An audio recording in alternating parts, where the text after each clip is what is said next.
Hello, everyone. Welcome to SmackDown. Yeah, and this will be a part 2 of a thing we did before, but not that it matters because no one watches these things anyway. Yeah.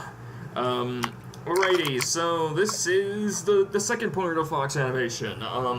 Eli would normally be here to give his serious, thoughts on these sorts of things. So, but Eli is, of course, late right now. Yeah, so instead we're just gonna fumble around and act like we have an idea of what we're doing, and hopefully he'll come and save the day. Yeah, think like the first Pixar episode. Yes. So, yeah, where we last left off, we talked about Seth MacFarlane and his most successful creation, Family Guy. He also... Go ahead. But shocker, he also did other things. He did a few movies. He did more shows. He does stand-up comedy. He does singing. He does other things. Yes, he does everything except be rich. You can still get in. Starting does not equal lockout. Yeah. He did everything except the kitchen sink, and I can imagine that it would be pleasurable. I thought he quit. And I thought he would... Anyway, he does everything except the kitchen sink, and I can't imagine that being a pleasurable experience for either him or the sink. Yes, okay, so, as far as I know, the first thing he did after Family Guy was a little show called American Dad. Good morning, USA! I have a feeling that it's gonna be a wonderful day. Well, the most popular speedrun category. Yes, and I want to talk about that first since I don't really know much about the actual show. The American Dad speedrunning meme is honestly one of the most creative memes I've ever seen. Like the sheer creativity in that sort of thing, like, the whole references to, like, weird elements of speedrun culture in this sort of ironic feel, I mean, that just captivates me. I even tried to actually make a generator to make any YouTube video into one of those speedrun style videos.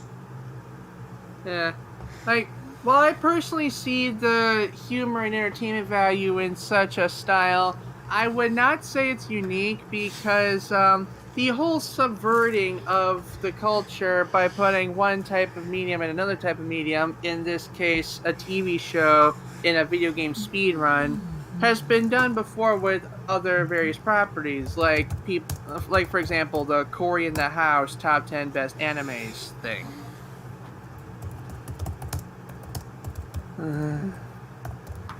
Like people saying that Cory in the House is the greatest anime of all times. That's kind of an example of what I'm talking about. This is, in my opinion, an extension of that, but a very well made extension at that. Am I online still? Yeah, because I'm trying to talk to Eli. I'm saying, because we still want your contribution, you can fix the thumbnail afterward and send it to us. Yeah. We'll put his thumbnail on the VOD. If you see like a janky looking thumbnail right now,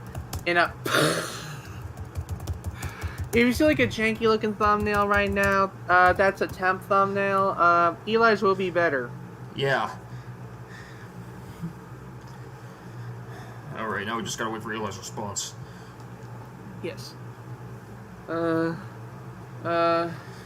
where were we? American Dad. So the speed runs are basically take the intro and do it as fast as possible.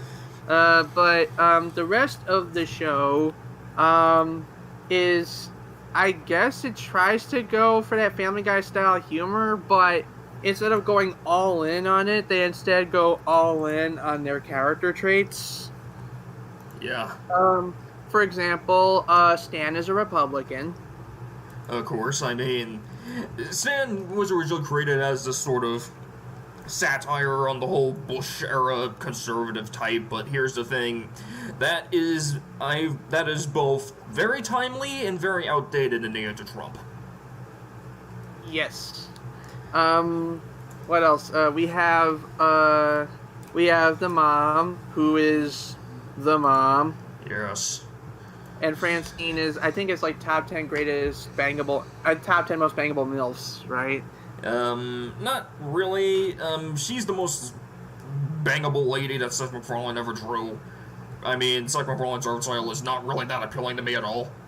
I mean, but Francine Smith is pretty much the only sort of remotely attractive thing that Seth MacFarlane ever drew, honestly.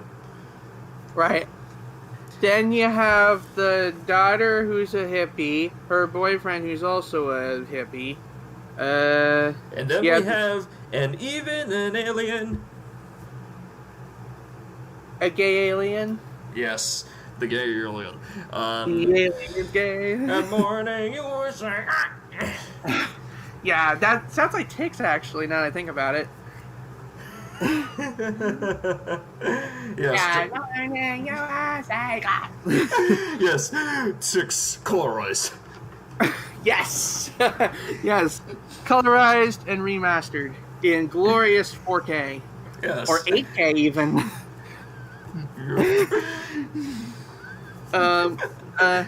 Then we have Steve. Steve is Steve. Yes.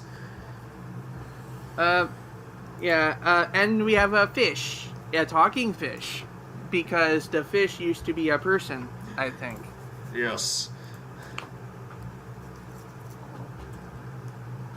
Yeah. Alright, Eli said, give me a sec, he's offline. Right,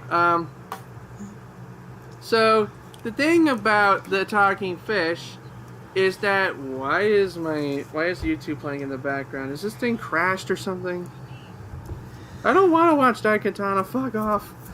Okay, Eli is on the phone. And right, I believe... Ooh, nice. Right. He's finished. So, yeah. One second. So, beep, beep, beep, beep. Thumbnail, beep, beep, beep. Alright, so while you're doing that, I'm going to explain the fish thing. And this involves some classified CIA secrets, so bear with me. See, the fish used to be a human until the CIA was experimenting on deep in the Cold War operations of yeah, and penetrate him with a... We're on it. One sec. Okay, he said here's the finished thumbnail. Hell yeah. Yeah. Like, so anyway, so Klaus ended up... And now he lives with Stan and family. Yes, and hey, Eli, welcome to the episode. Right now we're talking about American Dad. Well, let me get my screen share turned on. All right. I just sent in the thumbnail, so in case. Yeah, I went ahead and changed it. It's in. Yeah, the thumbnail's updated. Congratulations. Okay. All right. How's the screen share looking? Perfect. Let me get in. GG. I'm just gonna trust that it's good because it's not loading for me. But whatever. So where were we? Oh yeah, that. Yeah, I just told all the confidential CIA secrets of how the guy became a talking fish. Yes. That's right. Yes, Yeah. we gave an overview of the family and American Dad. Yes. And we also touched upon the American Dad speedruns. Mm-hmm. Did you know that ever since... on the subject of American Dad speedruns, there's actually a Joe % run. Basically because Stan kind of sounds sort of like Joe from Family Guy. Family Guy made a version of the American Dad intro with Joe in it, and that version has also been speedrun to death. Yeah, even when at one point in an opening to a Family Guy episode, the Smiths were the new neighbors to the Griffins, and Peter mistaken Stan for Joe. You know, Joe, you can walk. Ah, yes. I remember, sometimes they'll write off, I don't know who it was, but someone made, alternate versions of the American Dad opening, where, he, either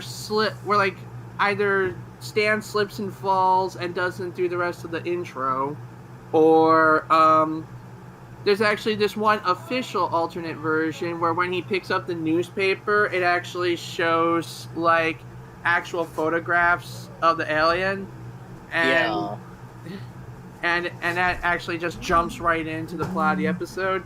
The speedrun community calls this the bad ending. Like, if you glitch it so many times to try to get the optimal speed run, you end up getting that results, the whole run's dead. Right. But there is an acceptable ending in the speed run where the newspaper doesn't show it anything. I guess they call that a glitch.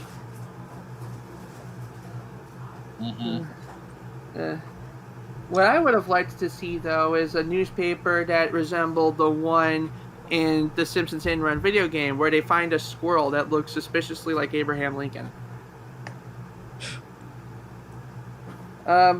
There's side characters as well that come into play. There is the aforementioned boyfriend of the hippie chick, and supposedly, well, I was just gonna say, well, Jeff Fisher, that's his name, voiced by Jeff Fisher. But the thing is that, both Jeff and Haley, they're technically married.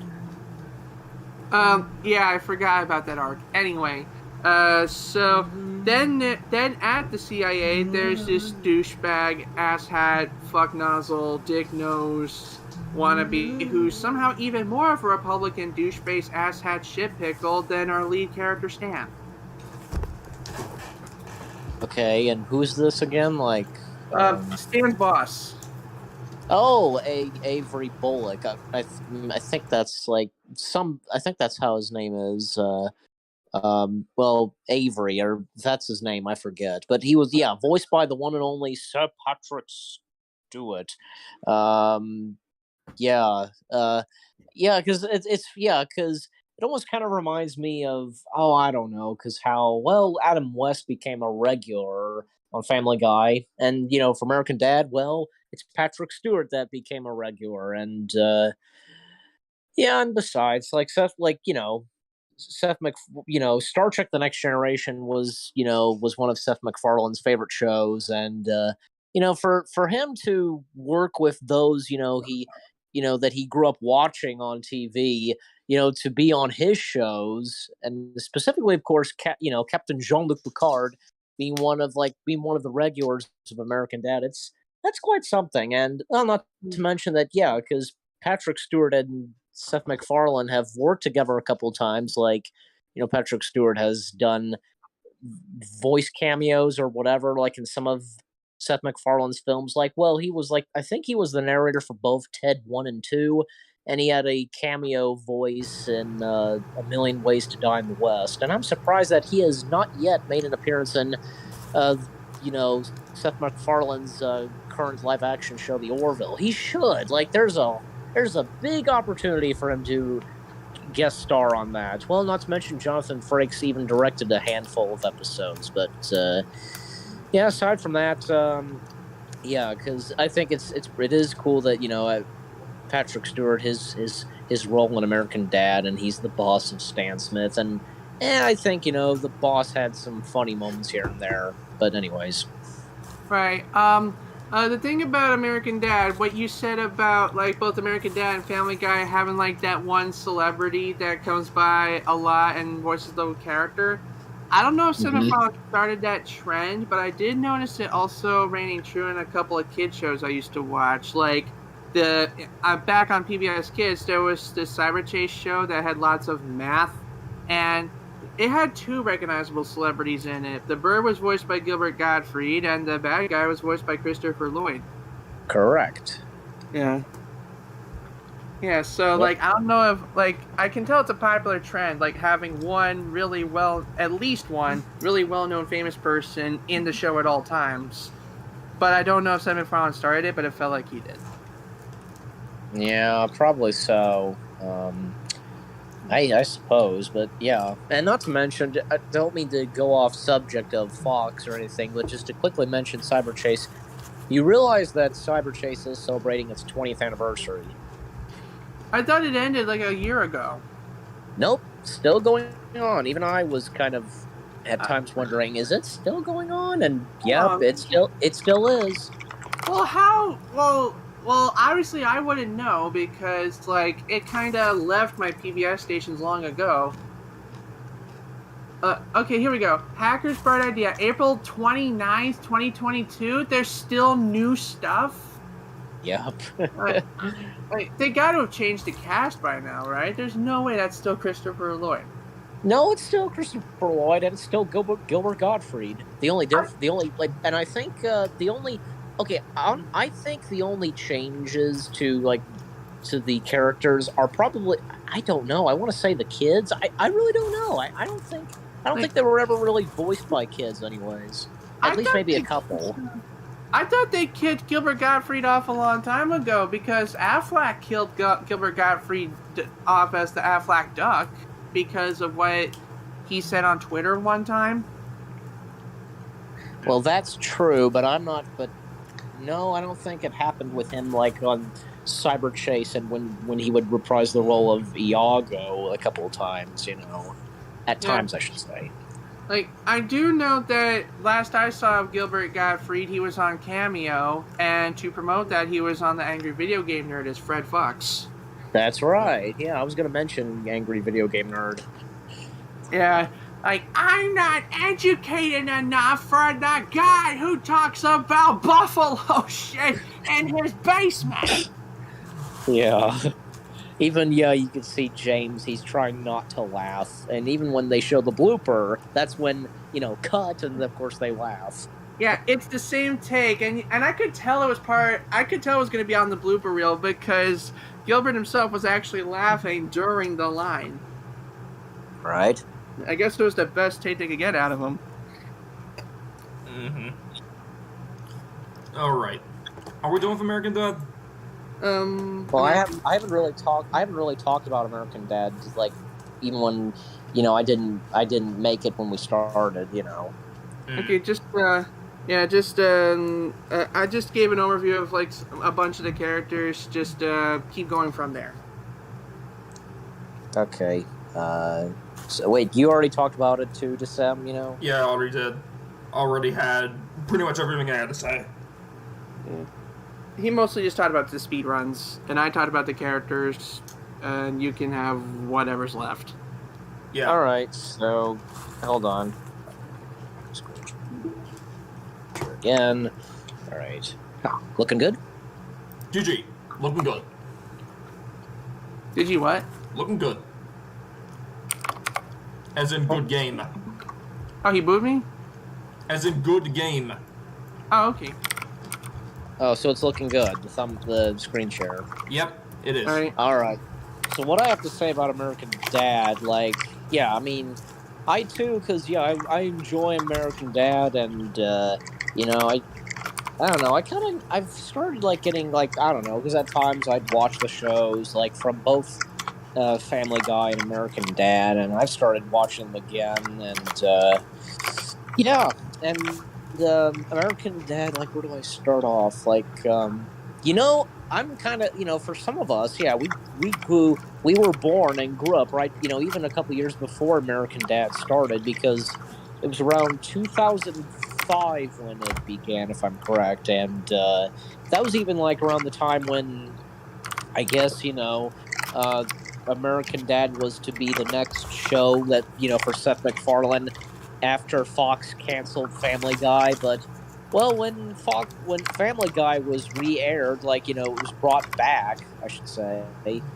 Both shows have been going on. So, but yeah, of course, one of my favorite characters, obviously, from American Dad has to be Roger.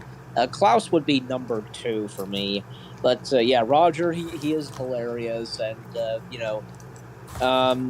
oh gosh, I forget the voice that Seth MacFarlane gave for Roger. God, it slipped out of my head. But in fact, because part of the show, Roger, is he's most famous for his disguises. Every time, he would be out, etc.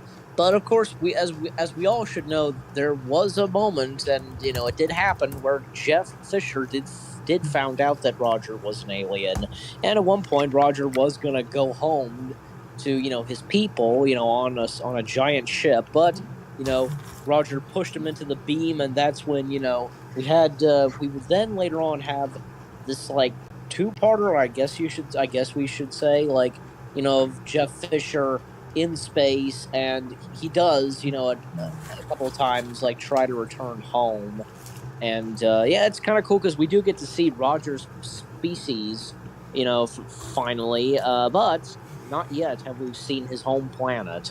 I don't know, very soon it could happen. Heck, I've seen a video of a American Dad like panel, and the question is, will we ever see Roger's home planet? And one of them said, when the movie happens. And hey, I'd be up for an American Dad movie, but I mean, I could probably watch the American Dad movie too, but like only after copious amounts of alcohol.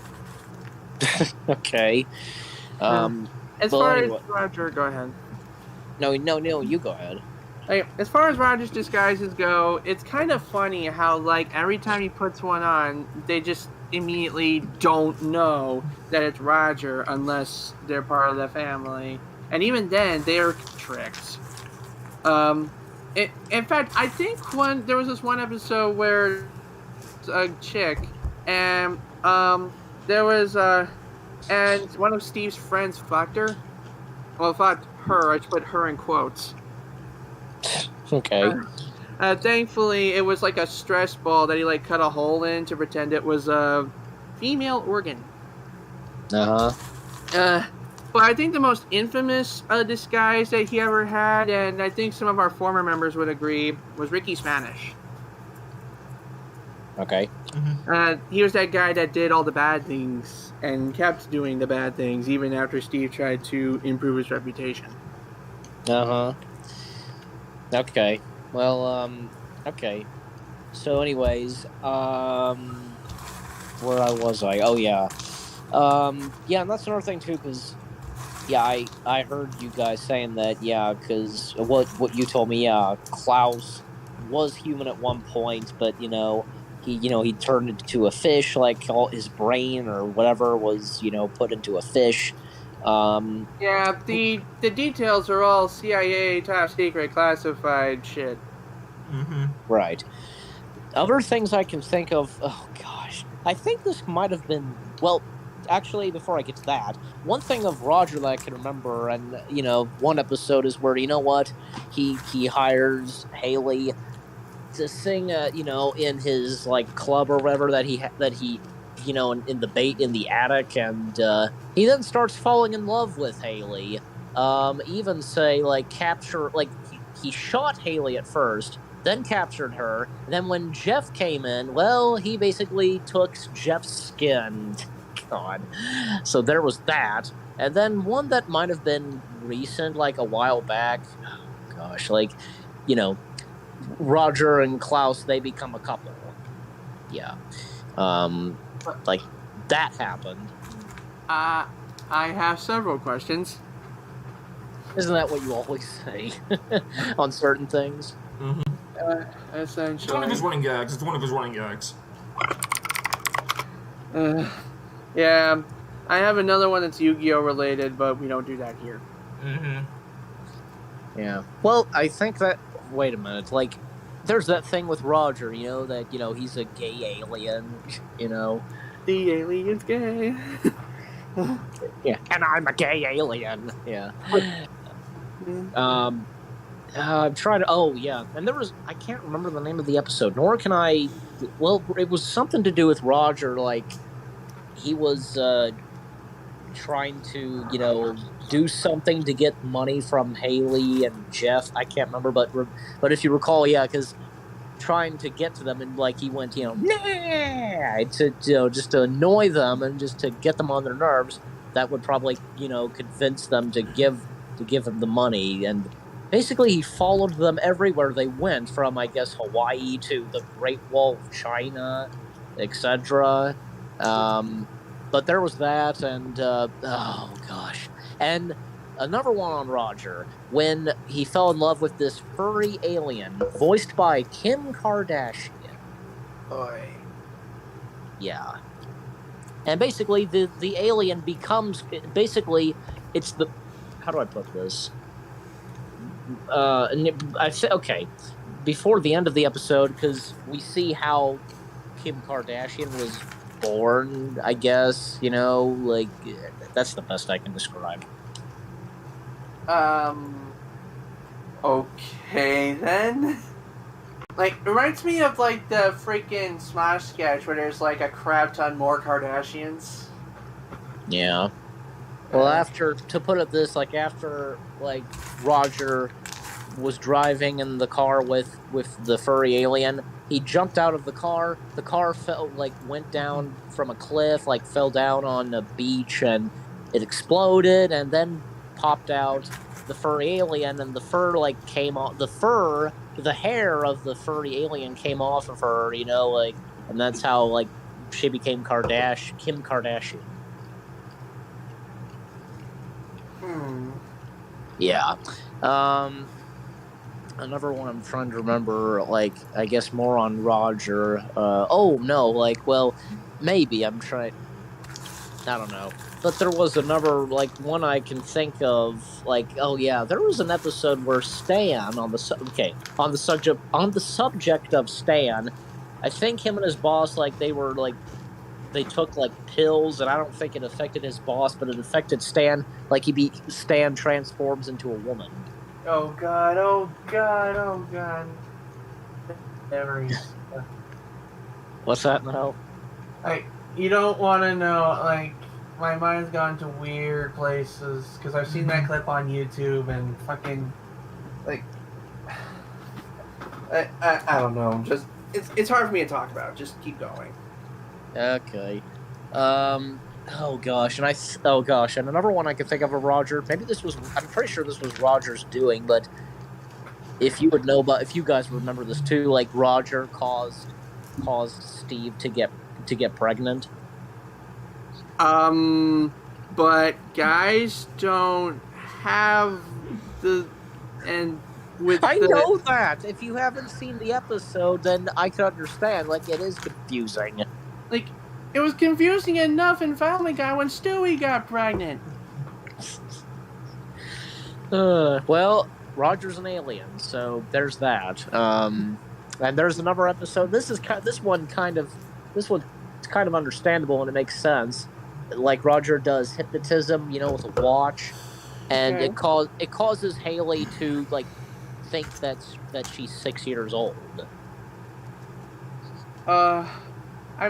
I remember this one episode where Francine got amnesia and I thought she was a teen. Okay, I don't think I've seen that one. I think she thought she was in college, and then Haley was her roommate, and then they started doing things. I don't know what kind of things, but I remember shit happened and they had to wrangle her. Okay. And then there was an episode where Jeff basically adopted a child, and now the child is his and Haley's, but it kind of turns out that there's something about this child that's a bit off, and I think it's an alien or something. But I remember that episode, and I think it was one of their Christmas episodes. And then there was another one. It wasn't the alien; it was the devil. Oh, the devil? Yeah, okay. Stan even looked at the back of its head and it saw the numbers 6, 6, 2, plus 4. Oh crap!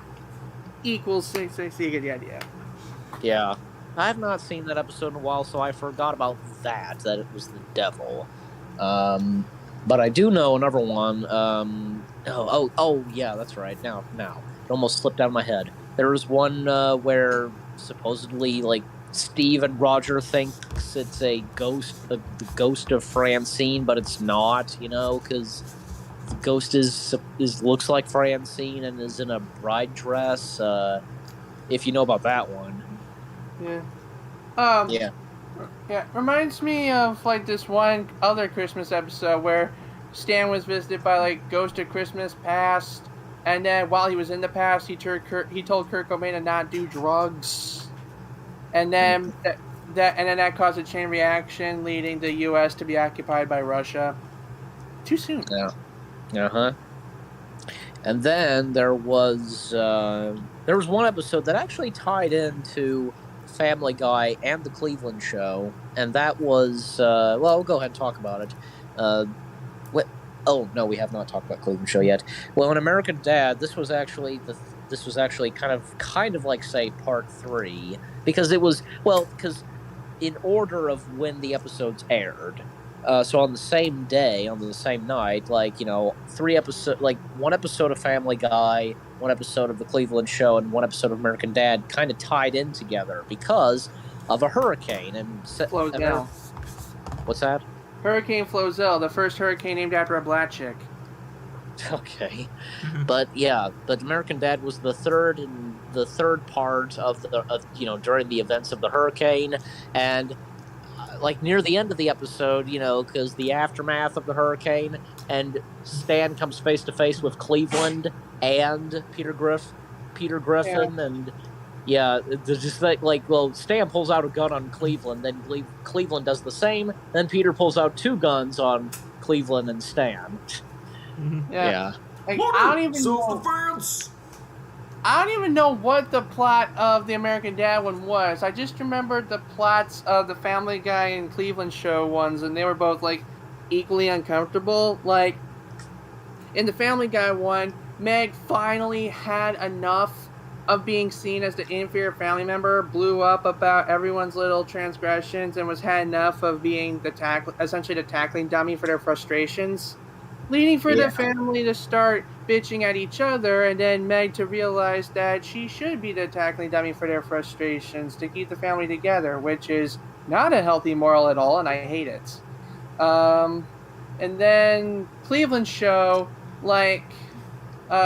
there's the plot pretty much revolves around the whole believing in God, not believing in God, logic and science, faith and goodwill, blah, blah, blah, whatever, black stuff. Well, I've only really know that well on the one with Family Guy, but for Cleveland Show and American Dad, not really. I mean, I don't know. I feel like there's so much going on in the one of American Dad. Like, I think something's wrong with Haley. Like, she's, I guess, at one point injured and is losing blood, and there's a bear that's in there. But in this one with Family Guy, you forgot about everything that goes on during the episode. It's not just with Ned. Brian, the mushrooms. Yeah, and that weird, drug adventure the vision he has. Do you like my soothing voice? Return the things you've stolen from me. Graggedy. I'm going to cut out my own hair to prevent World War II. Yeah. Lesbians and death women wear the same clothing. Oh my god. And that dream he has, and oh god, Peter being roasted by the fire. Lois popping up, wanna have sex, and this winged weird looking quagmire, Graggedy, and Meg's like a dinosaur or something. I don't think so. I can't remember. No. I think Meg was like a bug creature or whatever, and said something to Brian. I don't know. And then Stewie with the jump scare ending. Yeah, Brian. Yeah, that. Yeah, like that. At that time, I was used to jump scare creepypasta bullshits on YouTube, but it still caught me off guard because why the fuck would they put that on TV? Yeah. Did that jump scare you? It did, but my concern wasn't that it jump scared me. It's that the background was flashing the whole time, and I was worried people would get seizures. Yeah. Yeah. Even, say, at one point, I remember one part with Peter in that episode. Peter is, singing a, piece of music from The Last Crusade, and then literally Yes. Like, Meg was the only one who found it annoying, and then they bitched at her for finding it annoying. Yeah, exactly. After she simply opened a can. Yeah. You guys always act like you're better than me, and you see them all in fancy suits. Yeah, that. I was gonna mention that too. Yeah, them in fancy suits. But that's okay. But but jumping back to American Dad, but still on Family Guy, like a couple of times that Family Guy the characters of Family Guy made cameos. Like, oh yes, yeah, like okay, there was one episode where I guess Roger, in disguise, of course, he gets arrested and framed, I guess, and there's like I feel like there's a bit of like fugitive vibes going on, like he's on the bus or anything. But after but Stan, I don't know, like Stan like has his top 10 like dogs or whatever, and one of them would be Old Yeller or Lassie, and and the number one dog on my list, Brian Griffin. Do I know you? Stop pretending I don't exist. And Brian just out of nowhere like shows up, and but there was number one. Stan, like no, not Stan. Steve and Roger were doing something, and they at one point, we cut to an airplane landing down in an airport, and we see Stewie and Brian there, and and now phase 3 doing Florida State University, blah blah blah, and then the camera pulls away, and they're Stan and Roger, they're watching. If maybe it's Family Guy or if it's something else, who knows? Like, but they're watching it on a DVD, like one of those DVD players you would take with you during travels, and how did a baby dog get on an airplane, blah blah blah. And then I can't remember what was going on in this episode, but I don't know, somebody was receiving emails or whatever, and during the end credits, we see that the one who was sending messages back to whoever it was Glenn Quagmire. And of course, he only has one line, and it says, quote, giggity. So yeah, I remember that one. It was Francine. She thought she found a doctor online that could test if she was pregnant by sending them pictures of her genitals and her peeing on various objects, only for the doctor to mail back that the results were inconclusive and she should send more pictures. And it keeps going back and forth, and then it's revealed at the end it's Quagmire. Yeah. That makes perfect sense. Yeah. But okay, but here's another thing, and kind of just to wrap things up on American Dad, just a few things. First off, like the question is, do you think like after so many like crossovers, like just for cameos and whatever, what we've seen on both shows, etc., do you think like we'd ever like get an official like crossover episode like from Family Guy and American Dad? Considering they're in the same universe, I doubt it. I don't think there's ever going to be a full-fledged crossover because they crossed over for enough gags. Like Simpsons is more of a cameo until the crossover, so we saw that coming. Family Guy, they're so grounded in the same universe that for them to be a crossover, they just have to like hop a plane and travel to the other side of the damn country. Yeah. Okay, but there's that, and what we were saying earlier, like I would be up for this if this would ever happen, because you never know. I mean, we've had it happen with the Simpsons, and very soon with Bob's Burgers, like. Oh yeah, and we didn't. This was not. I don't think this was brought up with this too. Like a Family Guy movie and an American Dad movie. Like what do we say on that? I think like Family Guy movie, like much like the American Dad movie, you'd have to get me drunk to see it in a theater. But when I think Family Guy movie, I think like an animated version of the Grown-Ups movies. But like if I wanted to watch the Grown-Ups movies, I'd watch the Grown-Ups movies. Like you can't do a Grown-Ups movie without Adam Sandler. Fucking like put Adam Sandler in it, and I'll consider. Yeah, that's true. Yeah. But because anything's possible, and I've as I recall, like a Family Guy movie has kind of still been in development. Who knows when the time will come? But Yeah, what I actually happened- recall Seth MacFarlane actually saying that he would prefer if Family Guy were canceled than they just made a movie every few years. Yeah. Like, honestly, I would prefer, like, if the Family Guy movie was just, like, revolved around the plot of Partial Terms of Endearment, because, Partial Terms of Endearment was that one Family Guy episode that never aired.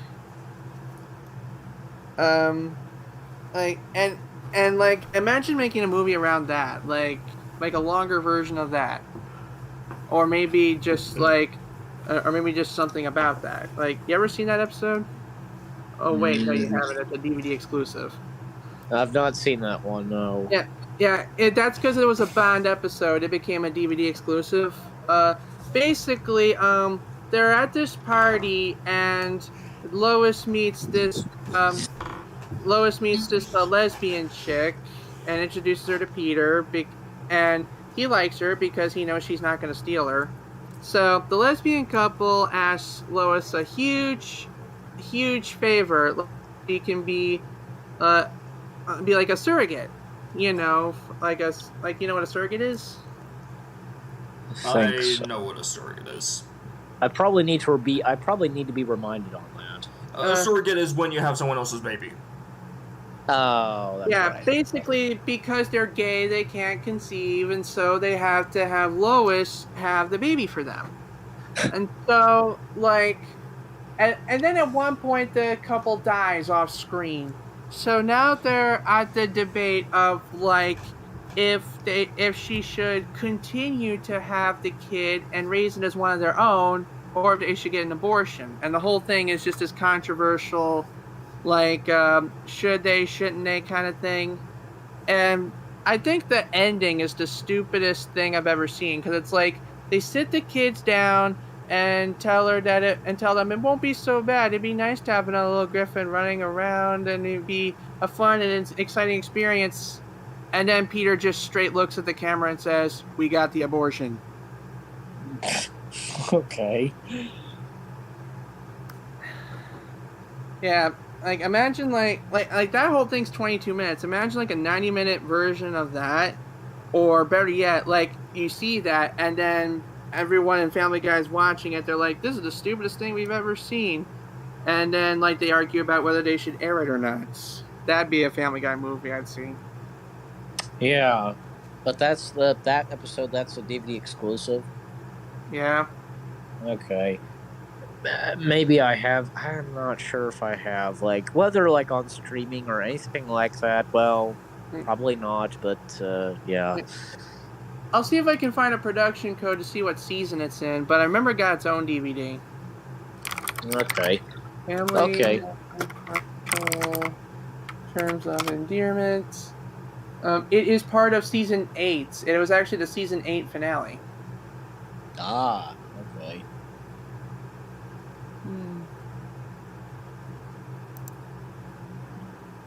Let's see, blah, blah, blah. It was banned from airing on Fox due to concerns over its portrayal of the controversial subject of abortion. It was the second episode to be prevented from airing during its regular run, the first being When You Wish Upon a Weinstein from the third season. Yeah, I was going to mention the When You Wish Upon a Weinstein.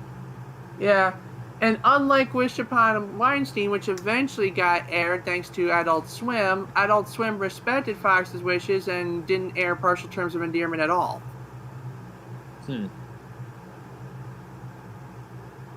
Yeah.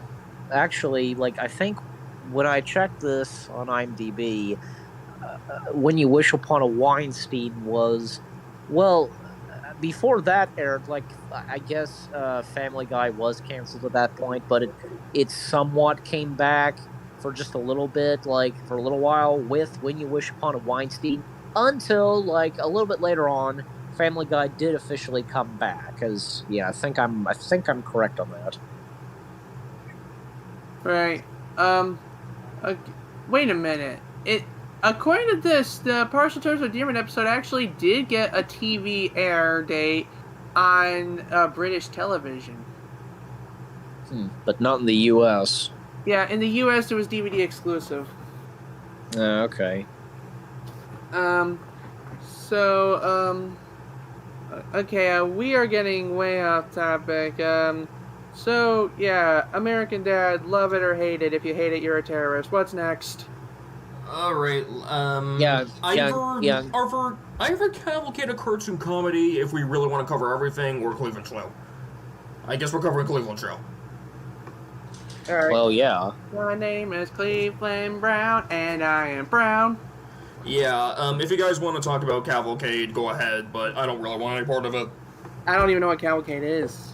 Me neither. Is it the show that was created by the same guy who created Bob's Burgers? No. Cavalcade is basically a series of online shorts in the style of film. Yeah, Cavalcade, a cartoon comedy, was basically a series of online shorts made in the late 2000s by Seth MacFarlane. In the style of Family Guy, pretty much. Like, they're basically Family Guy cutaway gags as their own online shorts.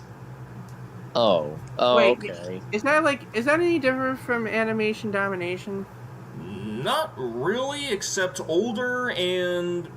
Yeah, literally Animation Domination, except Seth MacFarlane and older. That's Cavalcade for you. Yeah, because all I remember about Animation Domination was the Scientifically Accurate series, which grossed me out even back then. Oh. Hedgehogs, they defecate when they run fast. Alright, now let's get... Since we're not really talking about what I just talked about, since I ordered something up for you, let's talk about Cleveland Show.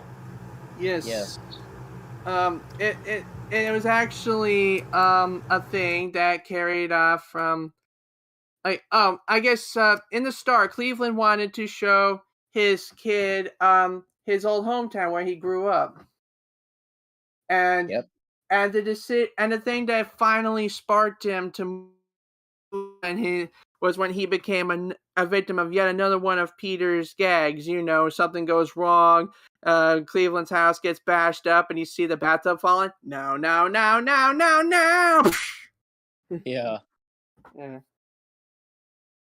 Yeah, and that was a way for that made sense, and what a way to open the Cleveland show. Like, of course, back in Quahog, in Quahog and with the Griffins, etc. And and like Cleveland, like saying that he's going back to his old hometown, and he God, he requested, like, he asked if Lois and Bonnie could make out. God. Yeah, give them champagne, they start making out. You see the shocked look on Brian, Peter, Quagmire, and Joe, and Cleveland's like, that's the first time that I've asked for something, and you hear Quagmire, touch boobs. And I just like it because as they drive off, Stewie's what the hell, he's getting his own show, and of course the credits, the song, the opening song opens, the theme song, and and of course we get the new characters, and from Roberta to what were the other two characters' names? Donna Tubbs, I think that was the mom. There's Cleveland Brown Jr. There's this, of course, that's the son. Yeah, like Cleveland Brown Jr. carried over from the old show, I think. Rollo is the new baby. Of course, because it's a Seth MacFarlane show, it has to be a family. Yeah. Yeah. So what was the mom's name again? Donna, I think. Donna. Okay. So the daughter's Roberta. Yeah. Roberta's the daughter, and and Donna's the mother. Yeah, yes. And I actually kind of take back what I said earlier about Francine Smith being the hottest thing MacFarlane's ever drawn. Donna takes the cake here. I mean, I figured you had a thing for BBW, but I didn't think you had a thing for BBBW. Why Donna? Because look at her ass. Oh God. Okay, we can save the sexual stuff for the nightclub version of SmackDown coming in 2075. Yes. All right. Back to the actual Cleveland show. Oh yeah, because to go with what you said to Sam, you know, like, okay, well, look at Roberta. She's showing off her navel, just, you know. Yeah. Sorry, I had to join in the joke, so, you know. Yeah. Well, Anyway. okay. So here, okay, but another, like, some of the other characters we get, like, oh gosh, like, most A bear. famous. Yes, I was gonna mention Tim the Bear. Like, most infamously, we have Tim the Bear. You know, Cleveland's neighbor, and, you know, Seth MacFarlane voicing the bear. Like, uh, yeah, I honestly, yeah, I liked Tim the Bear in this Yeah. in the Cleveland show. Correct me if I'm wrong. Isn't Tim the Bear like Brian, except not an asshole? Oh boy, that I really don't know. Like, because I don't remember the bear being an asshole. Yeah, me neither. Like, gosh, I'm trying to remember, like, what I know about what's there to know about Tim. Like, oh yeah, like, well, I don't know, because the introduction to Tim, and when Cleveland first meets with Tim, and that's, you know, and Cleveland's like, you know, a bear, and, you know, Tim's like, you know, oh, a black man. Mhm. Yeah, and that accent that Tim has, you know, like, kind of like this, you know, it's a perfect fit for Tim. But I recall, like, I think this was a little bit later in season one.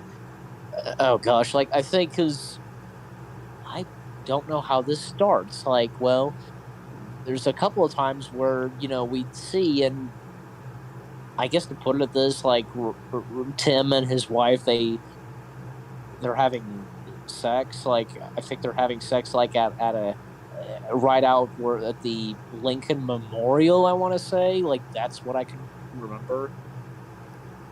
Right. So, while Cleveland Show was alive, yes, there are some white people. Who cares? While Cleveland Show was alive, there were some times where they'd shoot jokes that call back to Family Guy, and Family Guy would shoot the shit talking about Cleveland and his new show. Especially like that one bit in Family Guy where, like, they fuck up the time thing and end up in like an empty universe, completely void of substance, except for that really large banner ad for the Cleveland Show. Yes. Yeah, we talked about we did. Cleveland Show. Yeah. Hey y'all, it's the Cleveland Show. Yeah, we talked about that in part one, but yeah, that's another thing. Cleveland, like, at times, even after he left, you know, Cleveland did make cameos. Oh yes. My favorite one was the one where the gang all got together again on the hunt for the original dirty joke, or was it I don't know if it was like the dirtiest dirty joke or the first dirty joke. I don't know. I can't remember. But like, yeah, now I remember they were hunting for the origin of dirty jokes, and then they preserved one guy's creation of the greatest dirty joke ever created, and it was, guess what, chicken butt. Okay. Yeah, so, yeah, but that was during Cleveland Show's run. Like, don't ask me how, but I guess somewhere along the way they decided it was too much to run the Cleveland Show, so they just randomly brought Cleveland back to Family Guy out of nowhere. Yeah, of course they did. Like, after the Cleveland Show got canceled, you know, that's when Cleveland came back, and in an entire episode of his return, and him and his family moving back in.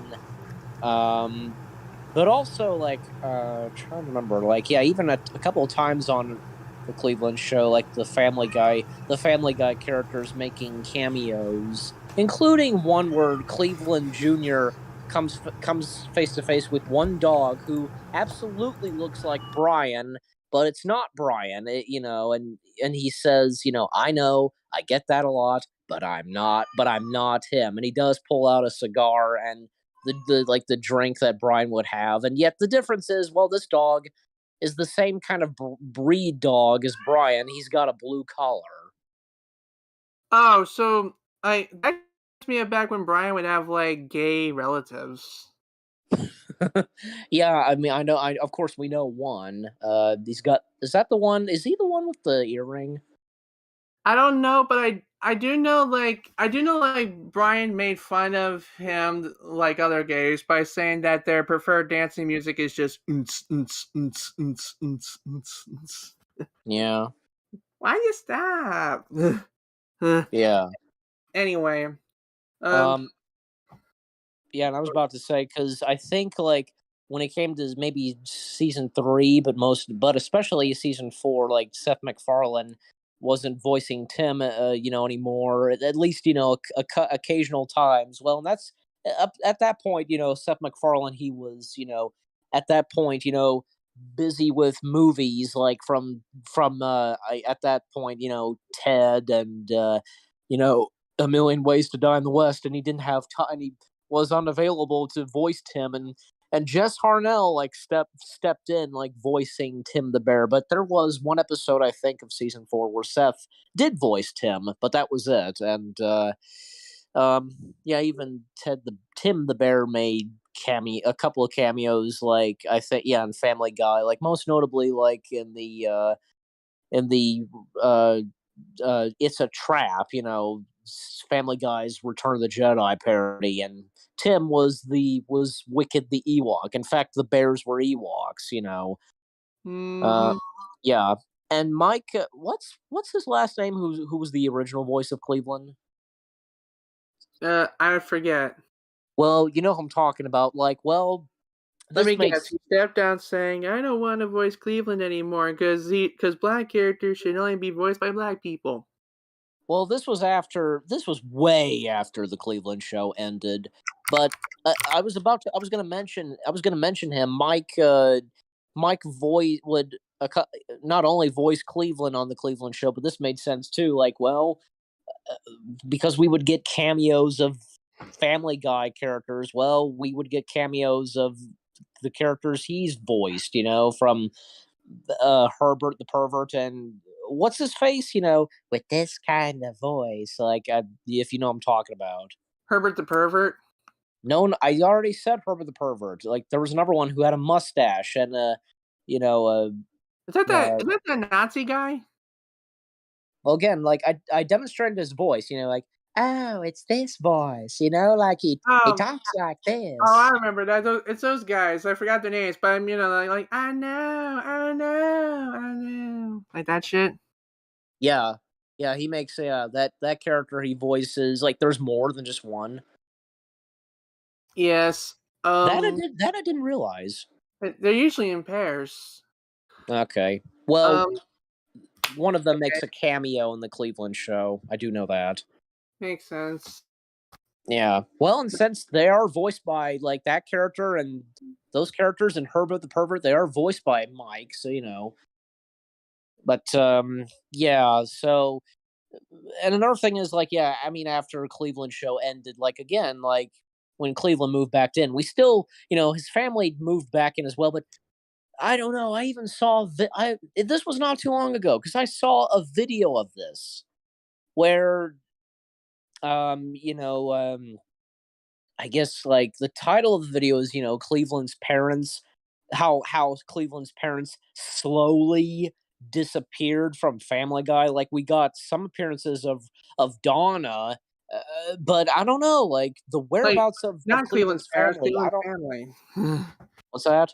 Yeah, you said Cleveland's parents instead of I family. think I think I meant family. I meant family. Yeah, yeah, because like I think what they did is to satisfy the arc, they had the whole family move in so that Cleveland is like living happily ever after.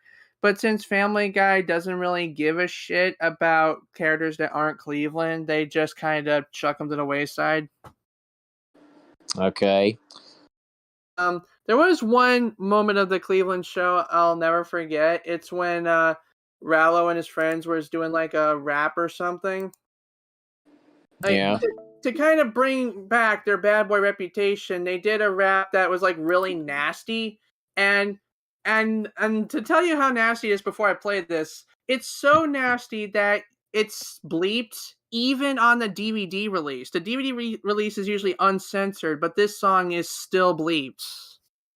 So Yeah, so that should give you an idea of how nasty it is. Yeah! We used to rap about saving a buck, but now all we care about is we're gonna in the with a ladder and a Piscataway, New Jersey. Chuck is on my sock garters. Crack your skull. Used to rap about saving like a bunch of that. We're about getting get it, get that. Kill it, kill that. First Friday of the month, y'all. So many bleeps. Yeah, like just judging by like the mouth movements and the context, you can kind of guess like half of the things they're saying, but by that point, you really don't know what the rest of it is. Okay. Like, how can somebody read lips in cartoon, you know? Like, because some people, like, it depends on the cartoon. Like, you have your normal style, which makes the characters try to move and look realistically. And then you have your anime style, which kind of abandons that in form of simplistic, cutie stuff. Mm-hmm. Like, the thing about a Cleveland show is it's like Family Guy, and like Family Guy, it goes for that quasi-realism. And that's why the mouth movements are exact.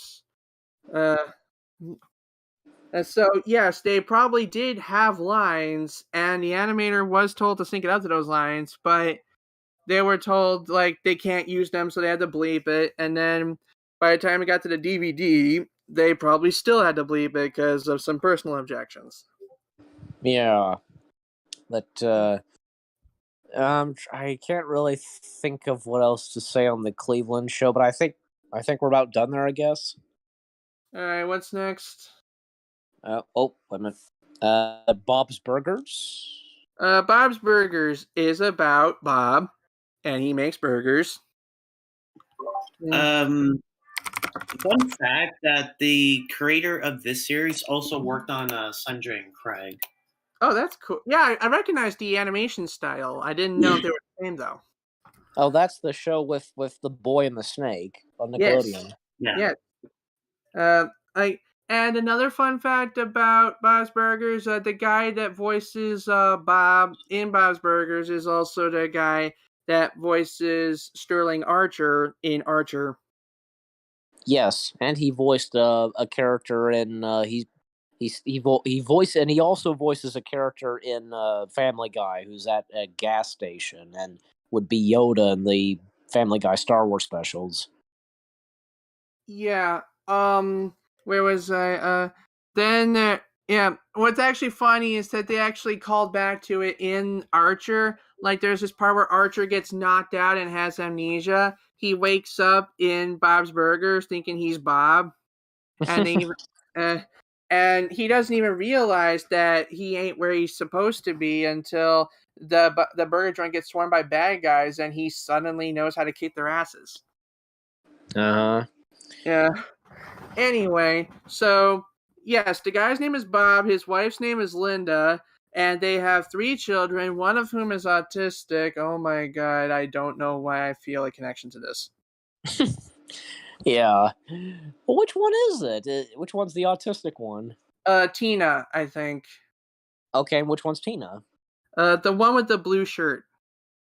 Oh, the blue shirt, okay. And with the glasses. Yeah. And then you have the weird bunny chick. I forgot her name, but she's voiced by the same chick that does Mabel from Gravity Falls, I think.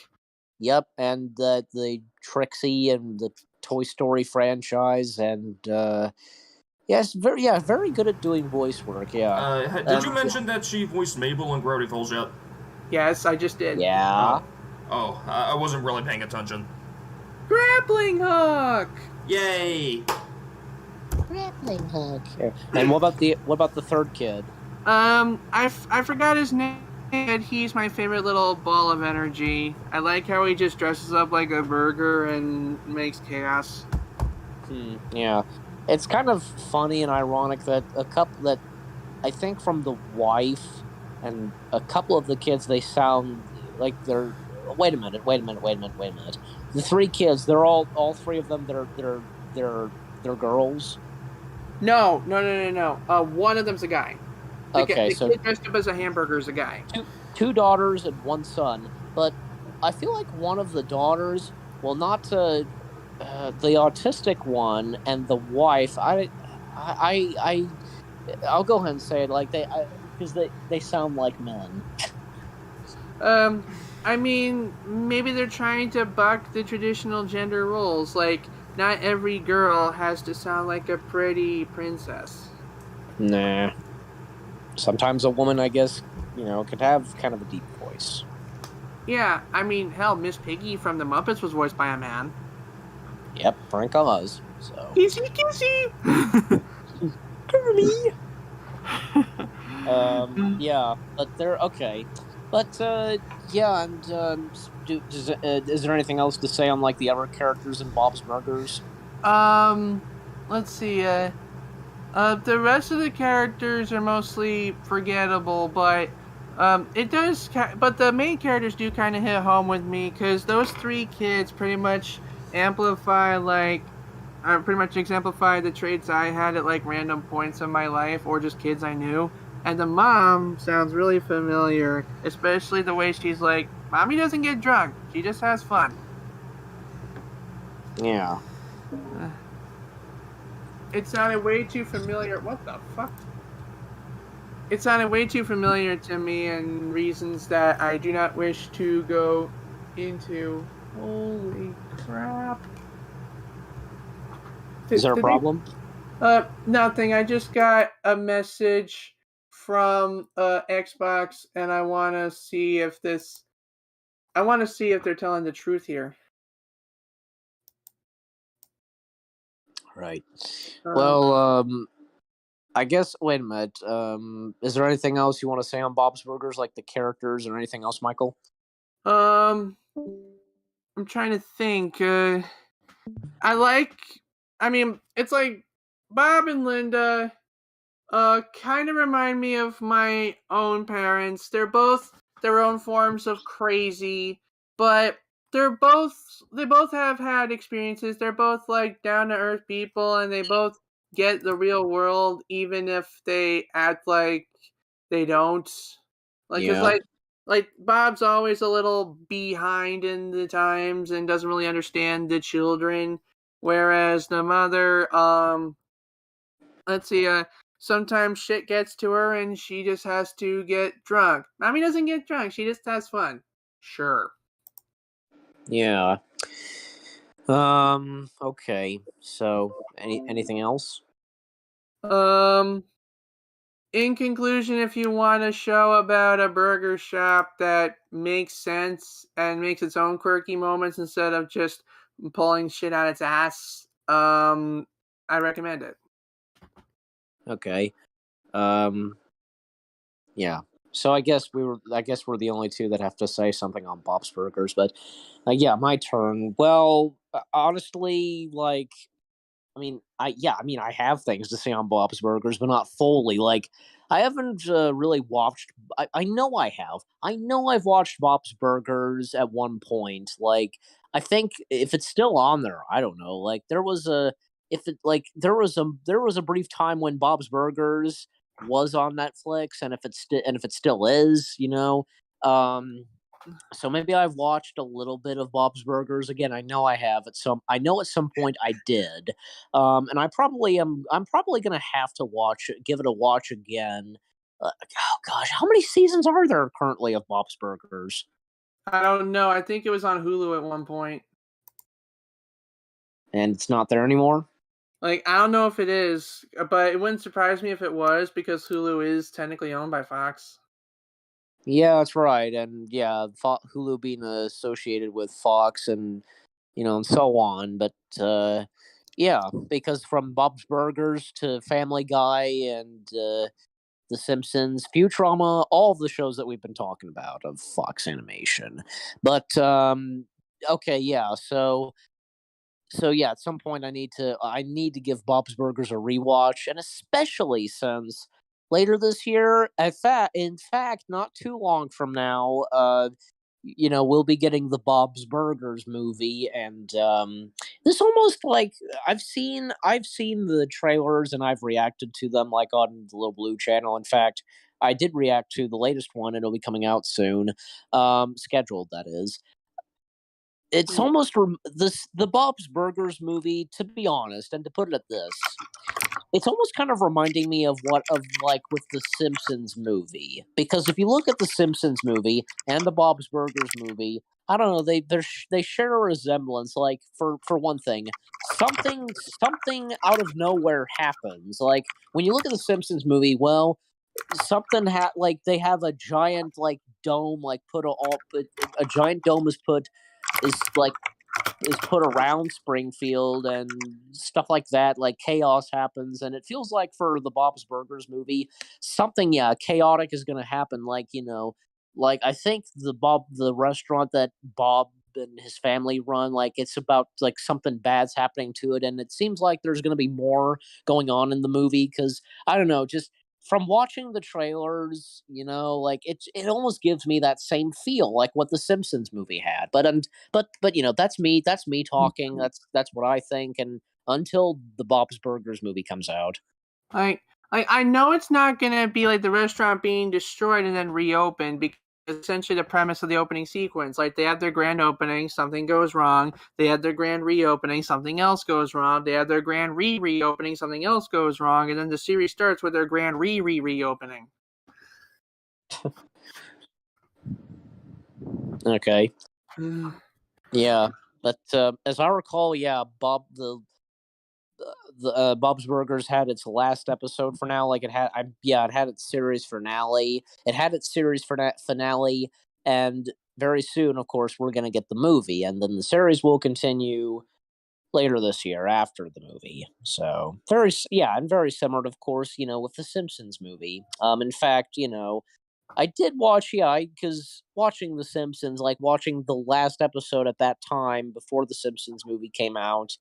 And then when the series continued, like in the next season, like, the intro of The Simpsons opened the aftermath of the movie, of Springfield kind of being damaged and so on. So I feel as though that with the Bob's Burgers movie, something will happen, like when the next season of Bob's Burgers airs and it's in episode 1, like there's gonna be something like the aftermath of what happened in the movie. So yeah, I might as well make this stupid joke while I still have time. Bob the Burger, can we eat it? oh my gosh, I never thought of that. Like, did they actually ever do that at some point? I don't know, but that would have been funny if it did, but I just thought of it just now. Yeah. Well, here's something else. Like, I feel like mentioning, like, there was no like cameos or references or anything like that in Bob's Burgers, right? Of any of the other like Fox animation shows, anything like that aside from what you said about Archer. Yeah, other than Archer, no. And Archer, I hesitate to call a crossover because it's like, even though it is the Bob's Burger setting in Archer, it's still done in Archer's art style, so I wouldn't say they're connected. Right, of course, yeah. But I do know this, that Bob himself did make a cameo, and I can't remember if we did talk about this in part 1.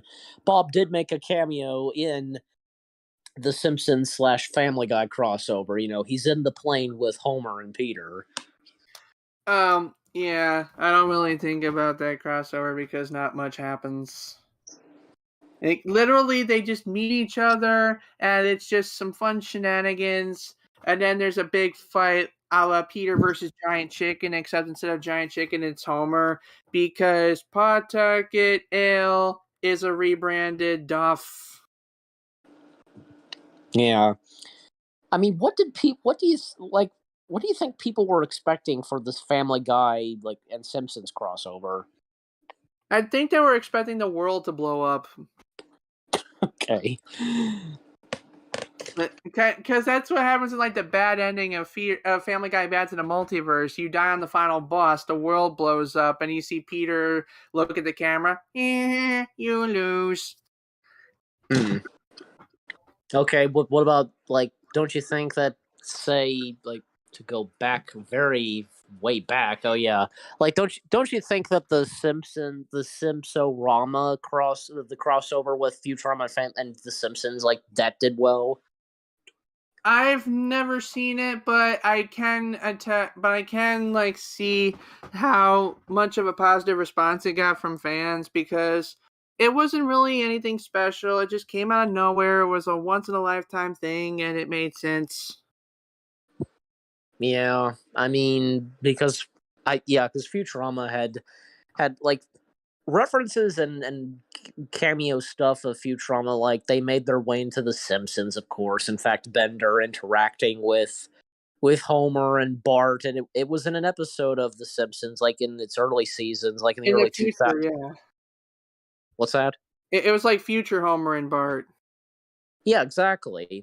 Oh right, you guys are new best friends. You wish, loser. Ah! Yeah. Homer threw him out of the car. Yeah, you guys are my new friends. Yeah, and because in that crossover, did pretty well because Homer and Bender interacting and such, and in fact when at first it was both Bart, Homer, and Bender. So, but anyways, okay, and that's another thing too, because and that's what you were saying about that crossover. It just happened, blah blah blah. Well, yeah, because it came out a year after Futurama got canceled, and it came out shortly after. We had the Family Guy and Simpsons crossover. So yeah, so there was that, but yeah, and as we were saying, like going back to Bob's Burgers, yeah, because Bob did make that out of nowhere, made that cameo in the Simpsons Family Guy crossover. Well, the same goes for, say, Roger. Like Roger made a cameo as well in that crossover, like during the fight between Peter and Homer, and it was when we cut to the spaceship. What are the name of those aliens in The Simpsons again? Do you know? Romulans, maybe? Romulans? That's what I thought it was. Let me Google it. Romulans are from Star Trek. I saw something and it reminded me of, Okay, so... Okay, they're from Rigel 7. Rigelians, not Romulans. Rigelians? Yes. Yeah, the one-eyed, like from Rigel 7 and Kang and Kodos, they're a couple. Yeah, the one-eyed aliens, with space helmets and their tentacles. Because they're watching the fight between Homer and Peter, on their view screen, and Roger out of nowhere pops up. We went summer camp together, and when Homer and Peter they break into the ship, they cause to open, and the air comes out of their ship, and they get sucked out, and they get blown out into space. And I was about to say sucked out, but as Data says in Star Trek, correction, sir. That's blown out. So they were blown out into space, and Roger getting, one last line, bye, thanks for having me. So, yeah, but, I think that's about it for, about that. And because mentioning Bob appearing in the Family Guy Simpsons crossover, but is there anything else we want to say on Bob's Burgers? Not that I can think of. What's next? Okay, I can't. I have nothing really much. I think I've run out of things to say on Bob's Burgers, and all I can say, really, all I can say is I need to watch Bob's Burgers again, and especially until the movie comes out. But that's that on Bob's Burgers. But what else is there? What else are we missing? Mike Judge. Mike Judge did Beavis and Butthead and King of the Hill. Which one do you want to do first? Wait, did I already save those pictures? Yeah, and if you want to cover the movies like Office Space or Idiocracy, that counts, and that's okay. If you want to cover the movies. I have the image, yeah. Yeah, before we move on, I just want to quickly touch on that stuff we were talking about Futurama earlier. I'm probably going to be burned at the stake for saying this online, but I don't think Futurama should come back. Like, fucking that shit on Hulu, biggest mistake they're doing ever. Yeah, I mean, I'm actually starting to watch Futurama for the first time. I'm like halfway through the first season, and it's actually a pretty damn good show. I can't believe I'm saying this, like, this is the most obvious thing ever, but I just discovered that Futurama is actually pretty damn entertaining. Yeah. I would have heard another Explorer. Yeah, and everything... Twitter Internet Explorer. Anyway, let me finish. The thing about prior to the Hulu reboot, I think it ended satisfactorily. It's a time loop. So they live their lives together. They go back to do it all again. So, and the fact that the episode that aired right after was the very first episode, it made sense. Like, how can you add more episodes to that? Like, it felt like they were trying to hammer it in, even with the Simpsons crossover. Like, this is, like, we're no more episodes. We're done. For real this time. We mean it. It's over. We're not coming back. It's done. Game over. You get nothing. You lose. Good day, sir. Okay. And then they come back. I have a good response on what you two just said, because everybody, like, there's always somebody. You know, if it's one or two people, like, you know, for me, I have a different view on this of Futurama coming back. But before I get into that, I have to ask. Wait a second. GH, have you watched Futurama before? Yes, I've watched. Like I discovered it through the final Futurama marathon on Adult Swim, and from there I tried to catch up as best as I could when I moved to Comedy Central. Okay, yeah. But here's what I was going to say before I get into what you guys were saying, that you're against Futurama coming back. So this is for both of you, GH and Decem. Would you consider Futurama better than The Simpsons? Or is it mutual, or, like, both are good shows, or just one? Yeah, this overall, Futurama is definitely better than The Simpsons, but I'm pretty sure that the very best of The Simpsons is better than anything from Futurama. I think what I would say is, like, they're both really different shows in their genre and what they set out to accomplish. That being said, I think Futurama has more staying power because it takes place in a far-off future where a bunch of things either happened or didn't happen and can't really be confirmed or denied. It's more timeless in that sense, because by the time it gets to long enough where we could start to point at things and say, hey, that's not right, we're all already dead. Yeah. Actually, that's not really the case. Apparently the TVs in Futurama are somehow stolen 4x3. From what I've seen. Well, maybe that could be a nod to, like, how we still prefer things in 4x3 for, like, things that are retro. Like, when you take an old game that's presented in 4x3 and you want to upscale it in high def for the new generation of consoles, you want to keep the 4x3 aspect ratio, because if you don't, if you fill the whole screen, it gets all stretched out and weird. Yeah, and I was about to ask, like, there's still, like, the phones there are still, like, flip phones, but even then, like, I'm just gonna assume that they're nostalgic for the 20th century around that time. Yeah, I mean, hell, like, we're in the phase where we're nostalgic for 90s and 2000s things. Okay, well, I guess should I go ahead and, like, say what I want to say, like, in response to what you two think of, that, you know, you two are against Futurama coming back? Okay, well, here goes nothing, because, okay, here's what I have to say about this. I actually, like, I have absolutely no problem with Futurama coming back. Like, I'm gonna enjoy the ride, you know, when it comes back. Like, here's the thing, you should know, like, you know, here's the thing about, well, yeah, sure, it had a nice ending to it. I won't deny it. Like, it had a pretty good season finale. Its last episode that it had, where it ended, and, you know, saying, well, like, I don't know, like, if it is true or not that, you know what, because they start all over, like, what, they literally start at the beginning, like, Fry goes back to when, you know, when he was in his time, you know, in 1999, I don't know, but, well, here's the thing, like, even after that, you know, a year later, we got the we got the Simpsons Simsorama crossover, and my guess is that, well, that probably takes place like probably after what happened in Futurama, like, you know, with the Futurama characters. I mean that's my guess. But the thing is that honestly, I mean I think I don't know, because I really don't think there's any problem with Futurama coming back, because, you know, I think in a way that Futurama kind of had continued on, like well, like, say for example, like like there were comic books released of Futurama, and, you know, there was also a couple years ago we had that Futurama app game, and well, not to mention, like, this is on YouTube. I've mentioned that.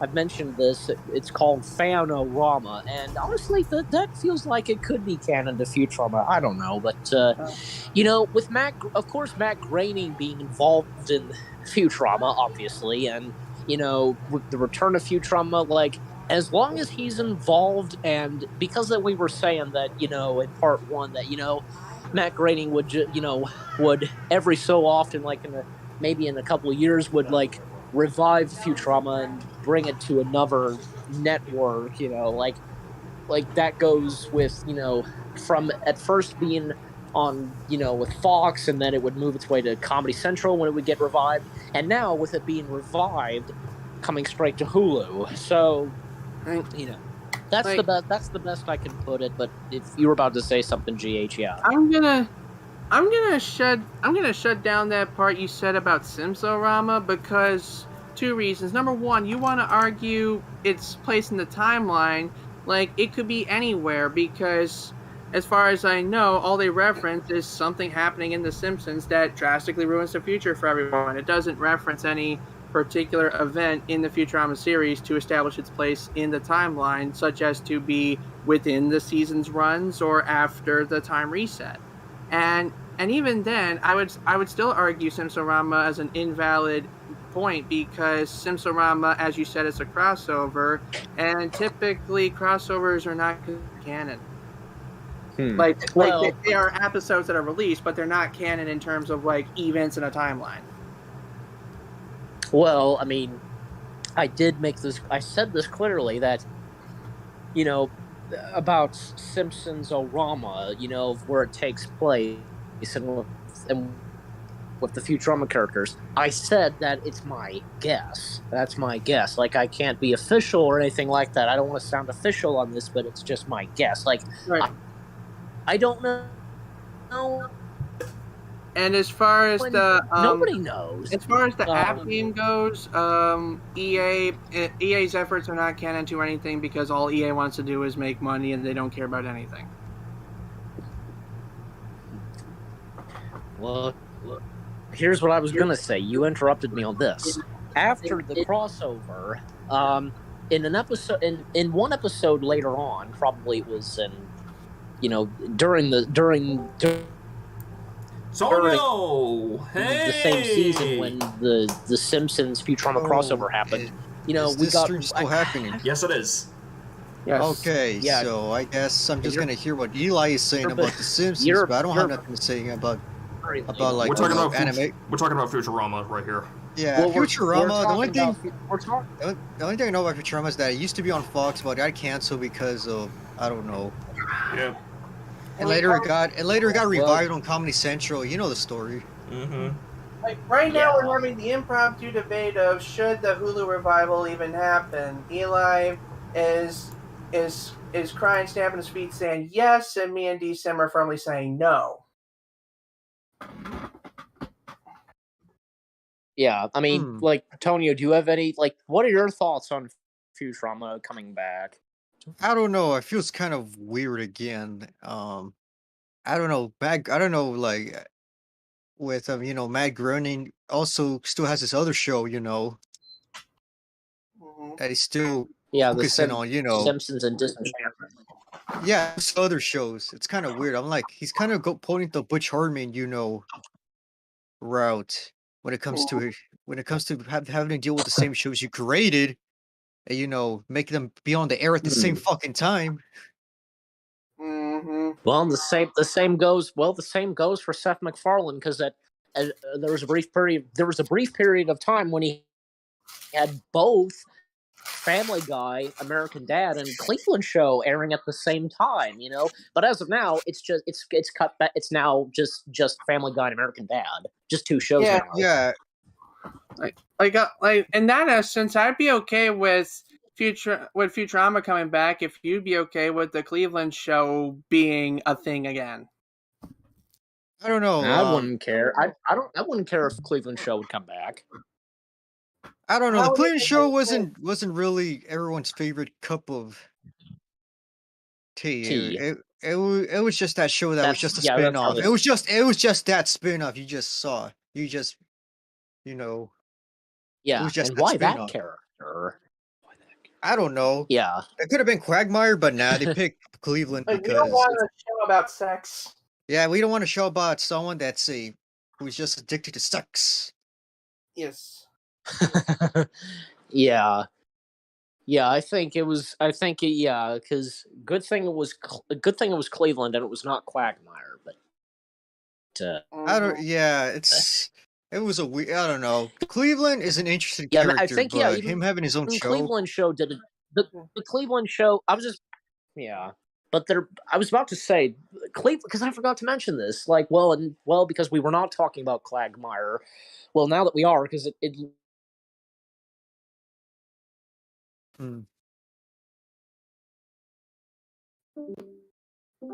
you'd be better off, the world would be better off without you, blah blah blah. And Cleveland pictures this, the intro's playing, and instead of Cleveland it's Quagmire. My name is Glenn Quagmire, and I say giggity. So there's that. Yeah, and they even changed the location. It's a minor nod. Instead of taking place in Stool Bend, Virginia, it takes place in Intercourse, Pennsylvania. It's funny because Intercourse. Yes, I actually know about another adult animated sitcom that used the Intercourse joke, but that has nothing to do with Fox or the Four People, so I'm not going to say anything about it. It's Glenmore and DDS if you're wondering. Right. Anyway, so before we derailed into this whole bullshit debate, we were about to do the Mike Judge stuff. What the heck happened? What? Did my screen share cut off? Yeah, it did. Well, yeah. What? Yeah. When did this happen? I don't know. It happened at the same ago. time I got kicked off. A few minutes ago. What? Put it back up. Whatever. 12, just put it back up. Just put it back up. 12 it back 12 up. minutes ago. It's fine. Just put it back up. Put it back up, dude. All right. Well, we were kind of I wasn't finished before Tonio came in. I wasn't finished on Futurama and Simpsons. So hold on, let me get this. Technically, I was not finished. Let Eli finish his Futurama and then, Fine, but I'm leaving. Because this is important. After the crossover, with Simpsorama, a little bit later on in the season, there was one episode where I think it had to do something with food or whatever it was, and probably I can't remember, but Marge is looking for something, and we see Bender at the very end of Simpsons-orama. Bender set a timer for 1,000 years to the future, because he was basically the portal to coming to the 21st century, and and for the other Futurama characters coming to that time as well. And he was there was no way for him to get back, so he set a timer and sleep mode to wake up, and 30,000 years into the future. And in one episode later on in the season, Marge is looking for something, she pulls a bunch of stuff out of the way, and we see Bender still sleeping, and she opens Bender's chest door or whatever and pulls out something. So Bender made a cameo, is in there, so there is a connection basically. But I'm done on that. I guess yeah, we're jumping back to to King of the Hill. So Mike.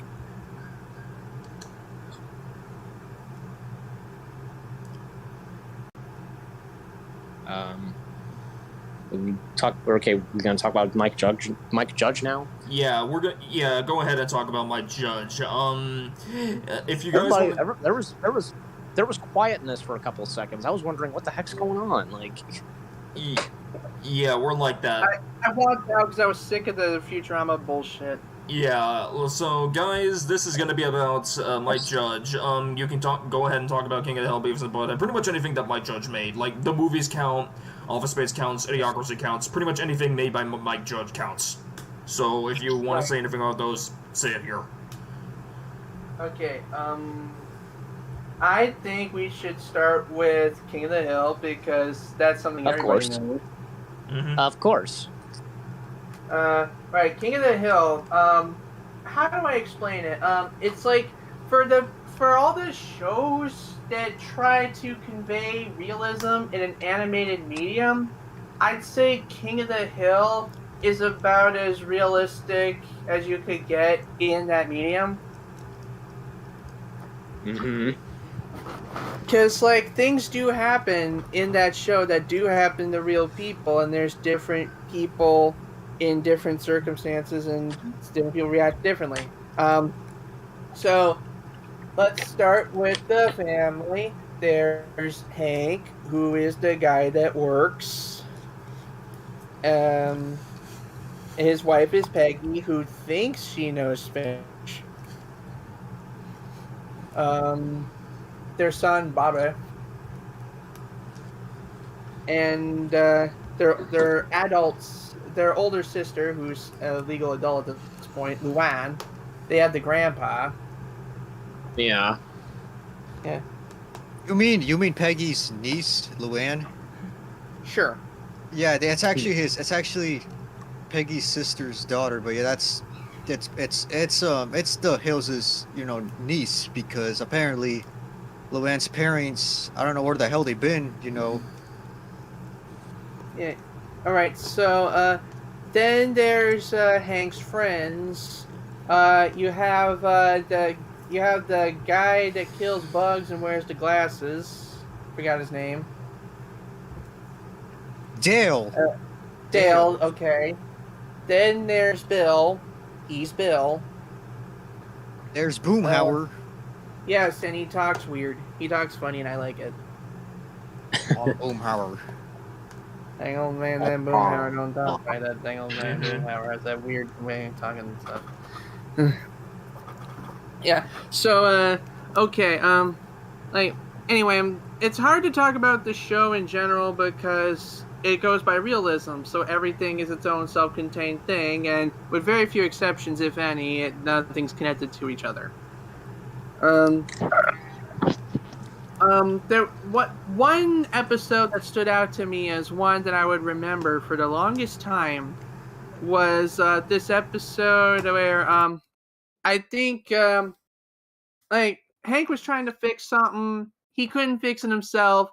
So Peggy suggested that he call a specialist. Reluctantly, he does, and it just happened to be a black person.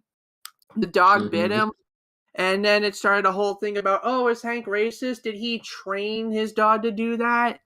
And all that shit. Is a dog racist? Is Hank racist? And all that. The way it ended was they try to clear his name. He hires another specialist, and he's white. The dog bites him too.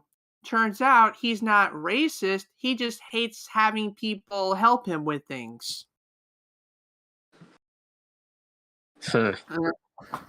Yeah, because like a lot of people's behavior imprint on their dogs, it wasn't that Hank hated black people. It was that he hated doing things for him. Uh-huh. Yeah. I take it that really go ahead. I mean, I don't mean to interrupt, but I just wanted to ask to both you, GH, and Tonio. I take it that you two, like, you've watched a lot and watched a lot of King of the Hill, I assume. Not on purpose. Not on purpose. I only saw a few when it was on Adult Swim, back when it was on reruns. You know, it was I had a quite a laugh when some of the episodes that they aired on the reruns on Adult Swim. But you know. Oh yeah. Yeah, that's the thing, because King of the Hill was like that would be the first thing that would start, you know, when Adult Swim would come on, and then it would be the last thing to show before Adult Swim ended. Yeah. Yeah. Back in the olden days, it would be on Fox 2, and it always played right after King of the Hill. I mean, it always played right after The Simpsons, and it was a good cool down from the craziness that was The Simpsons. Be right back. Okay. Yeah, I really like. I feel like I ought to wait until GH gets back, because you know what I have to say about King of the Hill. But so yeah, Tonio, you said that you like. Wait, you watched King of the Hill like when it was on Adult Swim? Yeah, I didn't watch it when it was on its original run. I only watched it when it was on its syndicated run. Okay. Yeah, when they started the reruns. Yeah, in case you didn't notice, this two-parter treads along on the same territory as the Adult Swim episode. Yeah. Yeah. What else? So we're gonna talk about the Adult Swim shows as well. Well, this is Fox Animation, so anything that's made by those people, no matter where they end up. Yeah, anything made by those four people, no matter where they end up. That's right. That's why Beavis and Butthead count just by being on MTV. Yeah. Yeah. Okay. Yeah. I almost forgot. Yeah. Did you know that Beavis and Butthead? You know one of the characters, Mr. Tom Anderson, was the same voice of Hank. Yeah, it's pretty much like how the character will be created. It has the similar type of voice accent, but yeah. Mm-hmm. I like the way he always mispronounced their names, Buffco and Beaver. Anyway, back to King of the Hill. There's this one that I only remember because it was made into a YTP later. Basically, there was about to get together for Thanksgiving, right? Hank Hill's Airport Apocalypse. I remember that pool. My reaction to it got taken down because of fucking Fox. Yeah. Well, as we all was about to say, as we all know, the Improvables reacted to that, and so did Joe. And also so did BSL I. as well. Oh, yeah, that's right, BSL. I did it too. Uh-huh. You did it with... you reacted to it. You did that. You did that reaction with No Penis Guy. Yes, we do not talk about him. Anyway, so King of the Hill, the episode the YTP was based on, they wanted to get together for Thanksgiving, but they was being held up at the airport because of one thing or another. Either some with Hank's turkey or some with the tank of propane he brought on with the intent to cook it because he didn't like them other grills or whatever. Yeah. It ended with them finally getting on a flight, only for Hank to look out a window, see the package that had the turkey in it, and for the TSA to incorrectly identify it as a bomb.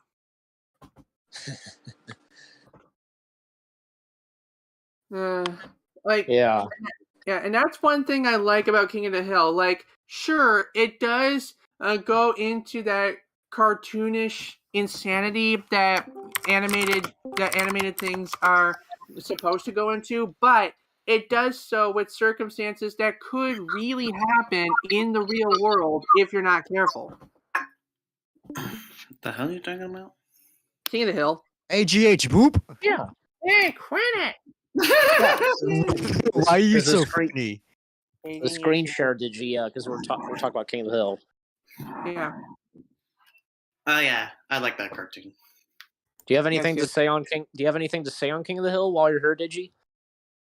I will say that it was like one of my favorite Adult Swim shows, aside from a couple others like Aqua Teen, Family, American Dad, sort of deal. All right. Okay. Well, does anybody else have?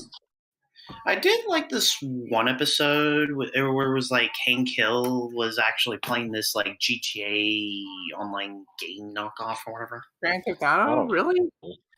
Yeah, well, it wasn't specifically Grand Theft Auto, but it was like a knockoff parody sort of thing in the episode. I didn't know there was an episode where he played video games. Yeah, there was an episode where Hank Hill was. Yeah. Propane accessories. Yes. Despite King of the Hill never having like a full blown crossover with most Fox shows, Family Guy did nod to him in the episode where the house was haunted by that skull. Like Peter ended up having this illusion where he tore all his skin off, and then you see Hank Hill in the mirror. Propane. I don't think I've seen that episode. Basically, it's the same episode where they end up in the ghost, where Stewie ends up in the ghostly dimension by through a portal that existed on his TV, and the way to get out was through Meg's butt. Okay. Crazy shit. Well, and then, then also in Family Guy, because we talked about this, of course, that that the opening to an episode where we had the Smiths and the Griffins, and then Peter wakes up from it was a dream basically when they met the Smiths and he got shot by Stan, and he wakes up and Lois and Lois are in bed. Then Hank comes in, Lois, what's that fat man doing in our bed? And then Hank wakes up. He was dreaming about this too, and he's like, well, damn it, I always forget, when they wake, before they wake up the baby, blah blah blah, and then then the intro of Family Guy runs, but it's in the style of King of the Hill. Yeah. Crazy. In fact, if I recall, there was one time, I guess, when King of the Hill, its intro, it was all in 3D. Oh yeah. Yeah, which even. Yeah, it was actually featured in the YTP that we mentioned earlier. That's what I was about to say, and it was in an actual episode of King of the Hill, the intro was in 3D. Yes. It makes me wonder, was there a King of the Hill game in the works? Who knows? Huh, yeah, that's interesting. What would have that been like if there was a King of the Hill game? Yeah. Okay, so is there anything else that okay, so the episode is literally called Grand Theft Arlen. I'll have to look that up sometime. The only other bit I remember, also because of YTPs, was that one where Peggy was doing a tournament of Boggle. Who else remembers Boggle? Boggle. Actually, there is one other episode that I did kind of like that I remember watching a YouTube poop of, where it was Bobby Hill just doing a bunch of freaking nut growing and kicking a bunch of others in the gonads. Oh, I've not seen that one. I'll have to look for that sometime. But I do remember the Boggle one had some jokes about Bobby being a brony or something. This Sparta. Yeah. That was actually kind of the YouTube poop, not the actual episode. Yeah. One thing that I find the most relatable, though, I don't remember the full episode of this, but I do remember seeing this little snippet where, Bobby wanted to take, home ec, but Hank didn't want him to take home ec because home ec is basically cooking class, and he didn't want any inclination that his son might be gay, even though he's not gay. He just likes cooking. Wait, who the hell is that down there? Yeah, even though I didn't find King of the Hill that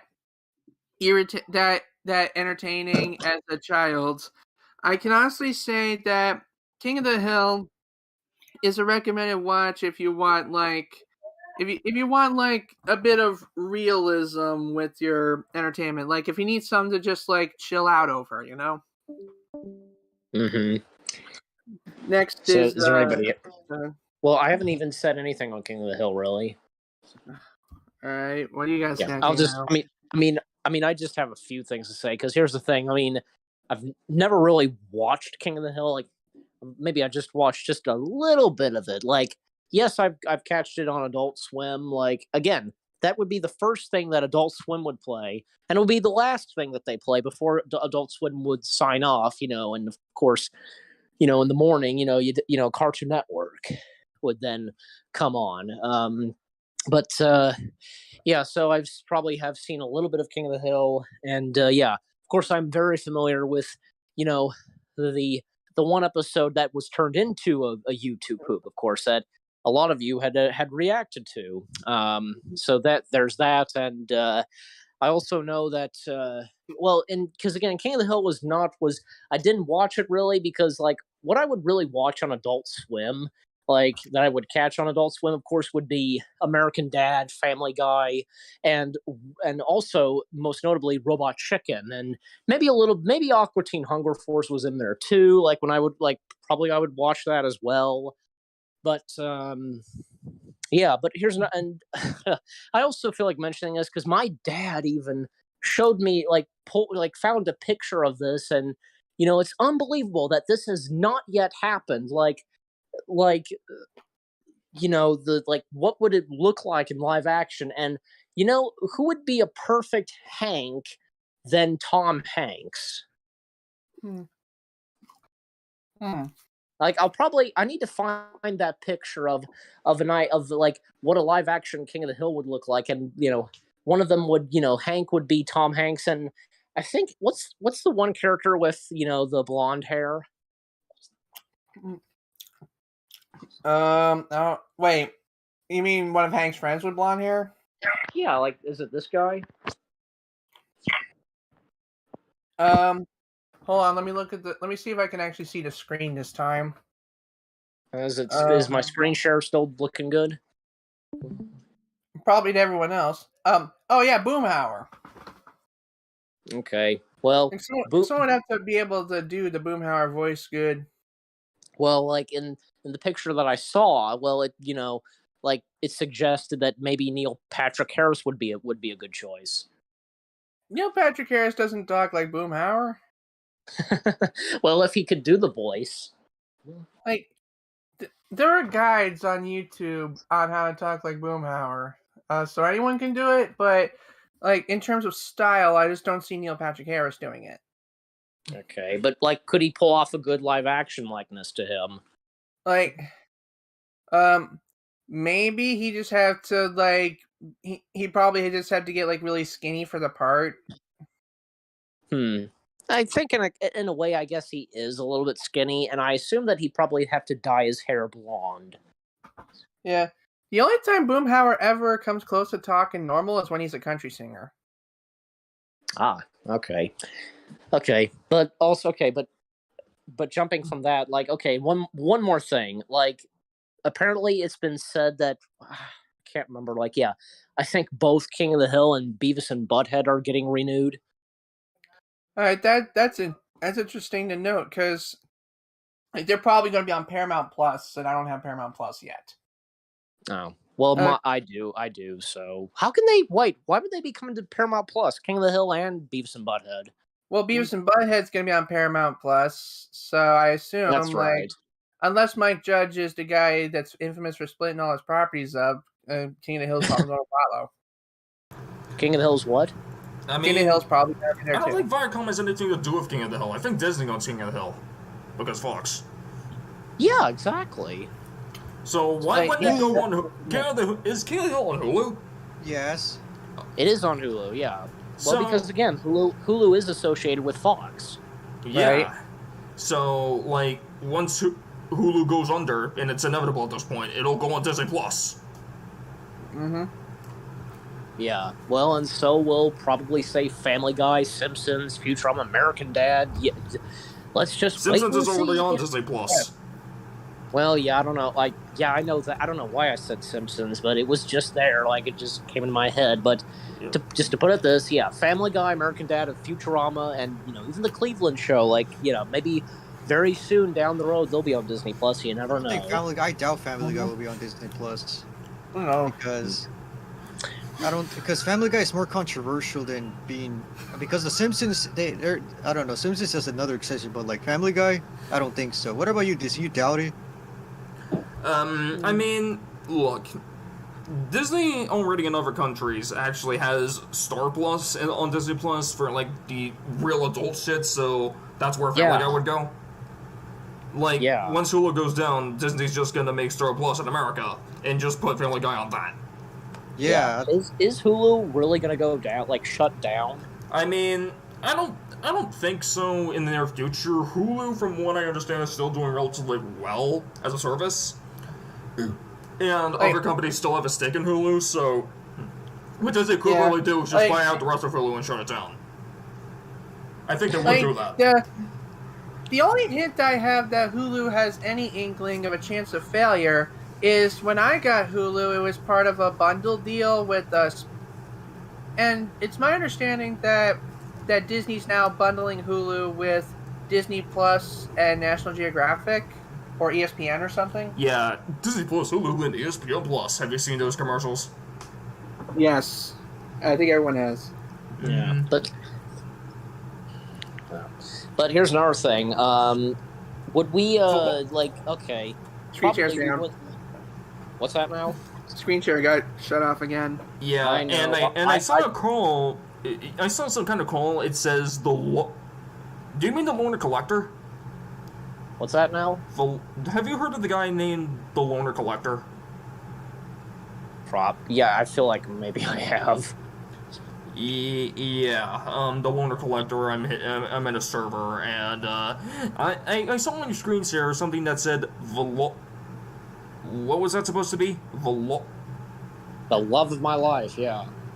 Oh. Okay. That was my. Never mind. Forget what I said. Let's just move on. Let's just move on. We are not doxing ourselves here. We're not doxing ourselves. Anyway. Right. While I get the screen share back up, I'll go ahead and say this too. Could we, most likely we probably won't see, probably not, as you guys were saying, we probably won't see Family Guy or American Dad on Disney Plus, nor say the Cleveland Show, but okay, what about Futurama? Is that possible? Because we got the Simpsons on there. Definitely. I mean, it's already on Disney Plus in other countries. It's already on Disney Plus. In other countries. This video is brought to you by AnyVPN. Yes. AnyVPN lets you take back your internet privacy by obscuring your IP address from the hackers, governments, and corporations. Yes. I'm just surprised that okay, here's this. Because that's, Simpsons, of course, it's on Disney Plus. I'm surprised because, Futurama has yet to see the light of day on Disney Plus, you know what I'm saying? And yet, of course, because it is coming back to Hulu, but I just think that, because it makes a lot of sense for Futurama to come to Disney Plus, since you guys say that it's really possible that it could come on there, I mean, in the States, it would have to depend on the downfall of Hulu, that's for sure. Basically, yeah. Yeah. Since Disney has Hulu in America, and I don't think they're willing to give that up if it means pissing off the other companies that still have a stake in Hulu. Yeah. But, I don't know, but it's if it's possible that, as you guys say, that Futurama could come to Disney Plus, and of course, say when it, if it's when it's revived and its new seasons come along, yeah, of course they'll be on Disney Plus as well. But it's definitely Futurama's in my list of shows I would love to see, be on Disney Plus. There's Futurama. One of them was on my list, but as of now, it's already on, and that was The Muppet Show. It's already on there now, as I said. For the most part. And what's that now? For the most part, it's still there, but, they had to... from what I'm aware of, they had to get rid of a couple of the episodes because they couldn't regain the rights to some of the copyrighted musical performances they had. Yeah, that's true. Because licensing and so on. In fact, there are a couple of episodes I recall, like the one with Brooke Shields, that's not on Disney Plus either. With the Muppet Show, but so the Muppet Show is on Disney Plus. Another one that I would love to see as well, of course, is Buzz Lightyear Star Command, and there are a couple of other shows that have not yet made its way. I'm surprised that the Aladdin series hasn't made its way to Disney Plus yet. Who knows? But and I'm sure there's a couple of others that I like. Oh yeah, Brandy and Mr. Whiskers is another one of those. But what were we about to say, GH? What excites me about Disney Plus is all the stuff that whether they brought it back or not. There's a new version of it, like Muppet Babies. I'm excited to see that. Well, it's already been on Disney Plus. Yeah, but the old version or the new version? Oh, well, the new version is on Disney Plus, not the old version from the 80s. Yeah, it's like people would want the old version, but I feel like if the new version captures the spirit of the original, then people would be happy to see any of them, actually. Mm-hmm.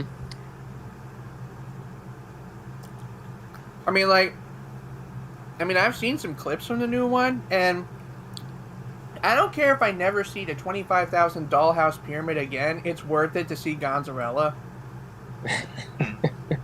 Yeah. But anyways, but jumping back, is it now time to talk about Beavis and Butthead? Yes. Go ahead. It's been time for a while now, but we just never got the memo. Mm-hmm.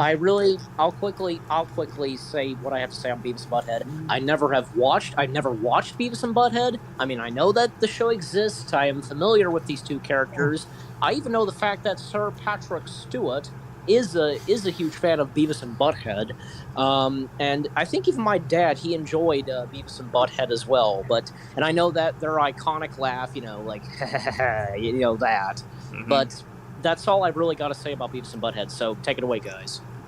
Okay. So, Beavis and Butthead.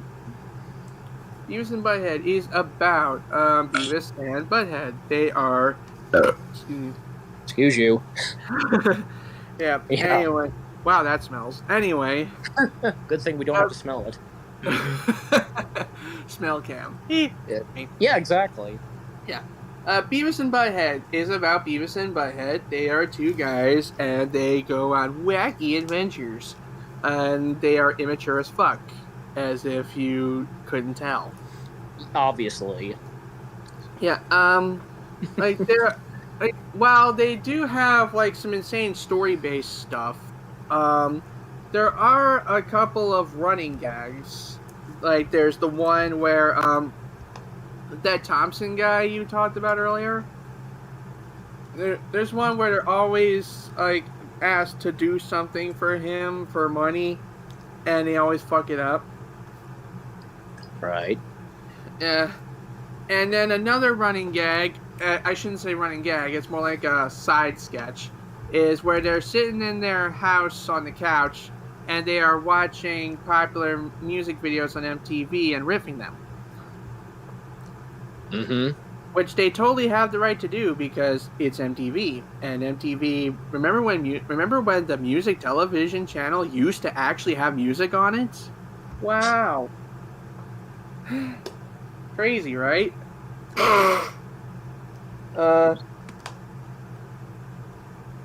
So, yes, it actually contrasted from what was known at the time as a critic, which would sit down and make a more professionally nuanced critique of something. It's like, why do you need a boring dude's boring analysis of boring material when you could just have two people sitting on the couch laughing it up and making an ass of themselves? Beavis really likes Metallica. Where was I? There were movies. There's actually one on Paramount Plus right now. But before that, they had a movie called Beavis and Butthead Do America. Before your butthole.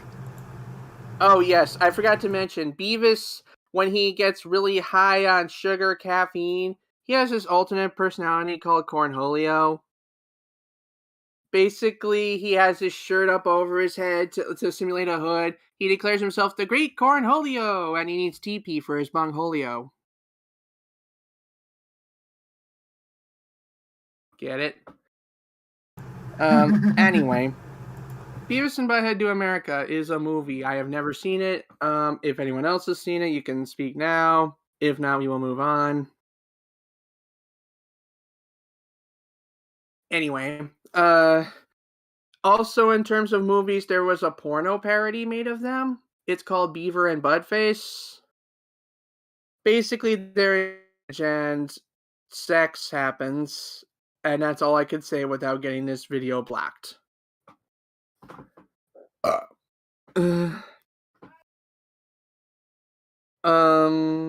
else can I say about Beavis and Butthead? They were actually featured in the Paramount Plus trailer when it launched, and that's because they have a new movie.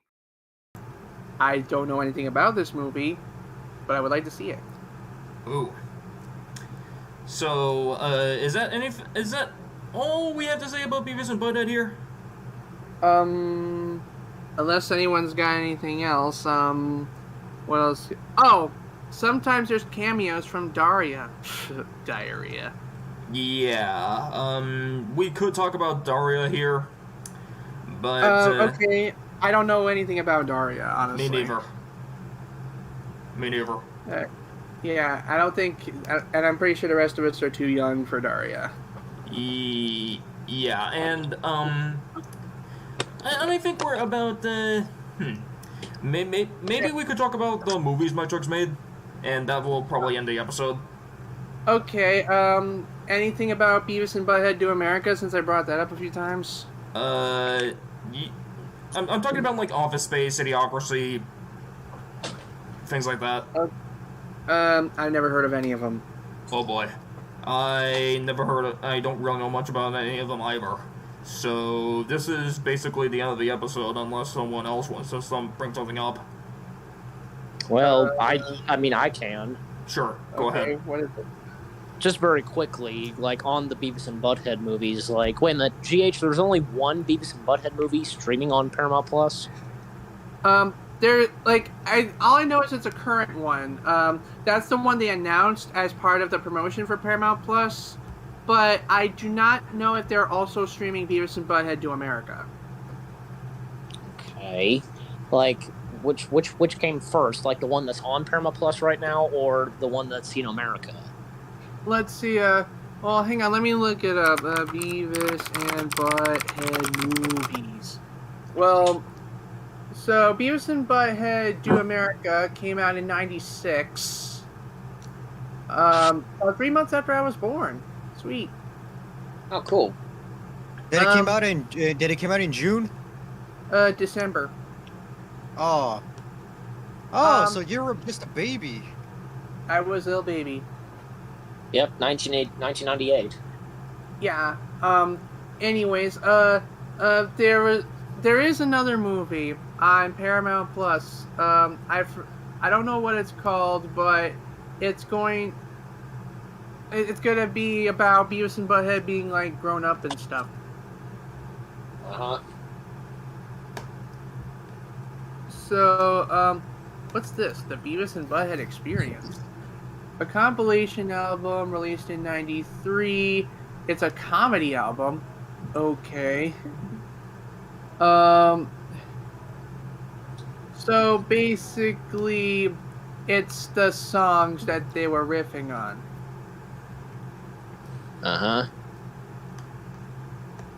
Okay, so basically all the songs that they were riffing on in the music videos, there's a whole album of their riffs, I guess.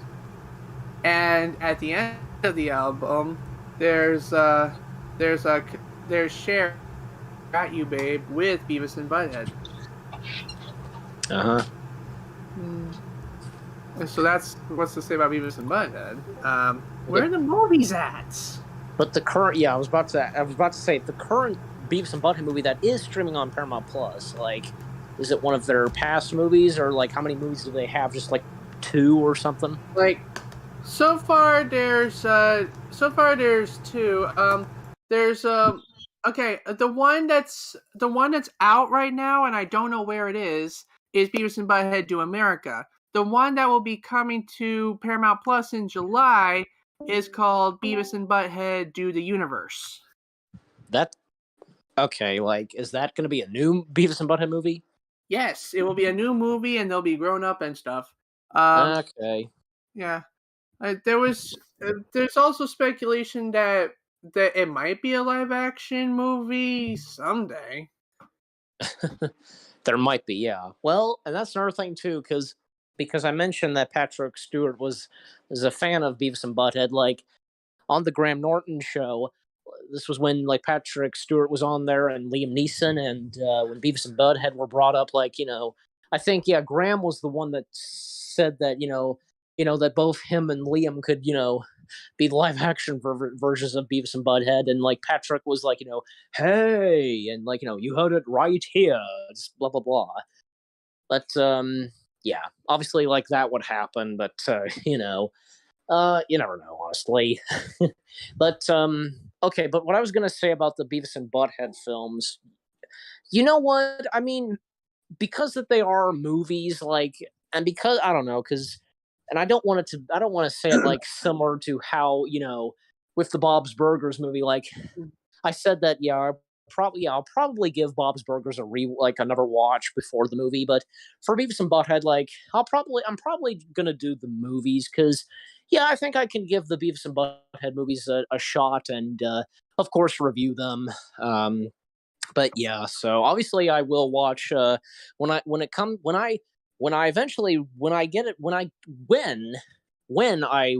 the Beavis and Butthead movies. Obviously, I'm going to start with the very first ones, and before getting to the new Beavis and Butthead movies coming out. Like as you said, GH, like there's the one that has to do with the universe that's coming out in July. So yes. Let's see. I'm trying to look for anything else Mike Judge did. I forget. Did Mike? I was gonna ask. Did Mike Judge voice both Beavis and Butthead? Yes. Wait, he did both? Yes.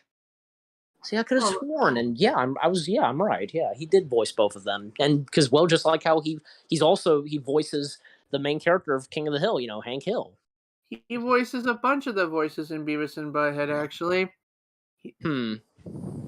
Like there's not even like one or like there's not any character not voiced by Mike Judge. Well, there are a couple, but he does a lot of the prominent characters: Beavis, Butthead, Tom Anderson, Principal McVicker, Coach Buzzcut, among others. Anyway, here's something non-Beavis and Butthead related about Mike Judge. Apparently, in the movie South Park Bigger, Longer, and Uncut, he was actually the original voice of Kenny with his hood off. Huh, that I did not know. He also voices Donegan. He also makes a cameo as Donegan Giggles from the Spy Kids trilogy. Oh, that's cool. Let's see. He makes cameos in. He made a cameo in Jackass #2. He voices Beavis and Butthead in Jackass 3D. Beavis and Butthead made a cameo in there. Well, I guess so, because I guess it was a 3D. given. I guess it was a given at this point, considering that at one point the characters also appeared in Celebrity Deathmatch. Oh yeah, and they actually but they were in 3D. They were like in like they were 2D and then they became 3D. Uh-huh.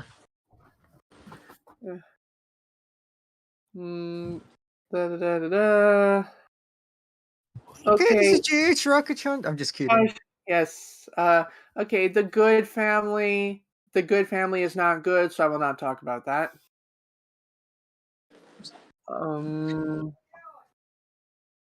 Okay, what the hell? Apparently, he played Beavis and Butthead in some video games. Wait, there was a King of the Hill video game? Where? Huh? Excuse me? What? Give See, me a even sec. even that was brought up a bit earlier. Like, Okay, here we go. if It was a computer if there game. would be a King of the Hill video game. Okay. It was a computer Yeah, that game makes that perfect came out in the year sense. 2000.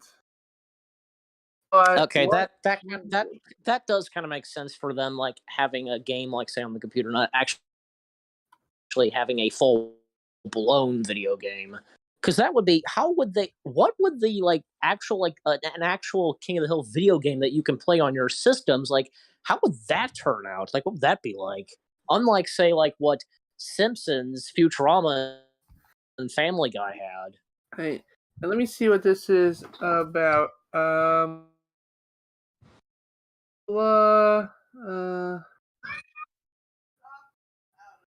Okay, I really don't understand it, but it is up on archive preservation. Thank you, preservationists of the media industry. Anyway, so where were we? Are we still on Beavis and Butthead, or oh wait, no, we're on Mike Judge in general. Yeah. Fuck. Yeah. Well, yeah, I mean,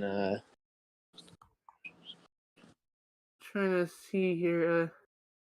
Let's see, 2020, 2021. Fuck.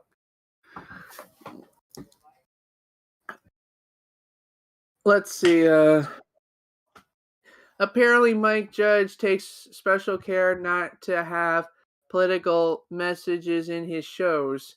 In an interview with IGN regarding King of the Hill, he says, quote, I try not to let the show get too political. To me, it's more social than political, I guess you'd say, because that's funnier. I really don't like political reference humor that much, although I like the episode Hank's Bully, where he talks to the mailman and says, why would anyone want to link a stamp that has Bill Clinton on it? To me, that's more of a character thing about Hank than it is a political joke. I don't want to do a bunch of stuff about the war particularly. No, that's good to hear from Mike. I almost feel like, you know what, Futurama might not have that either if I'm wrong, right or wrong. Huh.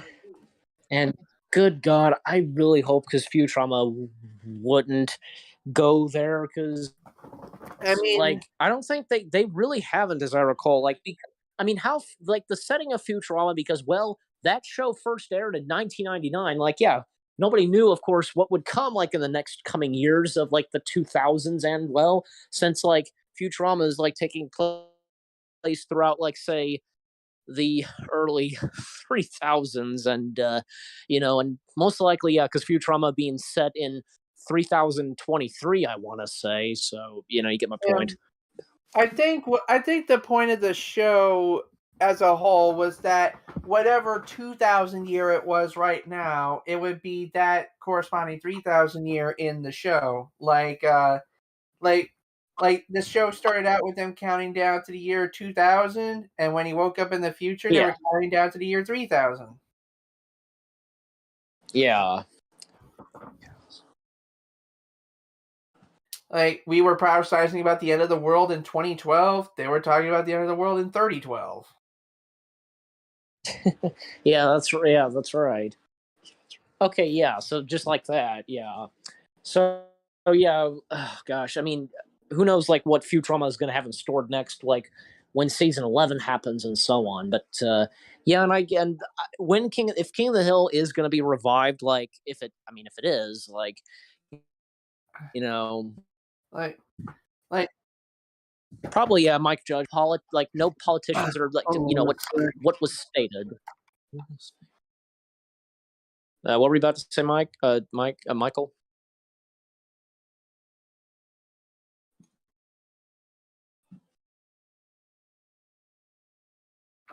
I just had to step away to answer that door. Thing about King of the Hill is like, it's like the kind of thing that we need at this moment. Like something that can try to give us a taste of realism that we can use to justify our inevitable escape from the hellhole we call our lives. It's like, it's funny, all the things that Family Guy said they would have, one of those good old-fashioned values. King of the Hill has all those. Yeah. Yeah, King of the Hill is the Family Guy's singing about, not fucking Family Guy. It's like, it's like friggin' like they're that's one thing I don't like about Family Guy. Like their intro sings about all you see is violence and movies and sex on TV. Well, half of it's you assholes, fucking Family Guy motherfuckers. Yeah, I almost kind of didn't realize that. And but where are those good old fashioned values? Well, King of the Hill. Oh crap! Because as you said, yeah, King of the Hill has all of that. Yeah, I kind of didn't realize this. Yeah. Chips with it. Yeah. Yeah, But is it all that, okay? a bag But of chips and a free tank of Strickland propane. yeah. But what I was about to say, like, and what I saw, what we said even earlier when we were talking about King of the Hill, like, okay, Beavis and Butthead are coming back, but is King of the Hill as well? Like, like, I don't know. Like, one thing I learned about Disney is if you wish for something hard enough, you'll get it. As long as you're not wishing for them to be okay with gay people. Yeah. Yeah. I will go off topic for a little bit. Because ever since Disney voiced their support against the Don't Say Gay bill, the people of the Don't Say Gay bill are like, okay, you want to play that? Well, let's see how you deal without your ability to act as an independent county. Well, I mean, they're clearly just funding the bill because they want a better default desert world. I mean, I don't like the bill, but here's the thing.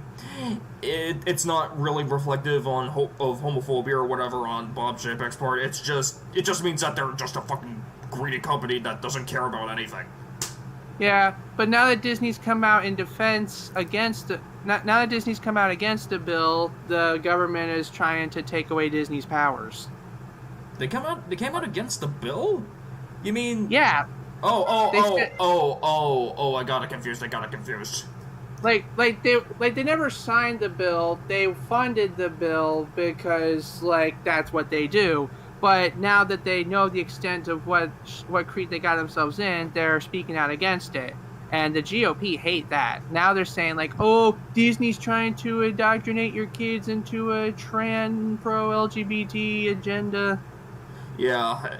And you already said that they're trying to screw around with Disney's ability to, operate as a county in that area. Yeah, because Disney has its own local government in Disneyland, Disney World, all that. Yep. Anyway, that was a bit far off. Anyway, Mike Judge, come back, please. Yeah. Come back to animation. We need you more than ever. Oh boy. Yeah. All right, guys. Was there? That answers a question. I was just gonna ask. Go ahead. I was quickly gonna ask. What, that other show that there was something else from the creator of Bob's Burgers that he Home created movies. that we kind of were gonna talk about. Home movies, yeah. I actually watched the first episode of Home Movies and not my cup of tea. Never heard of it, and we're running out of time. Yep.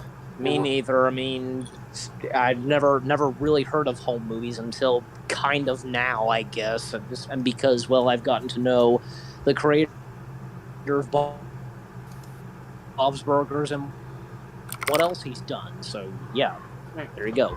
Ooh. But I think we've pretty much for part 2 of.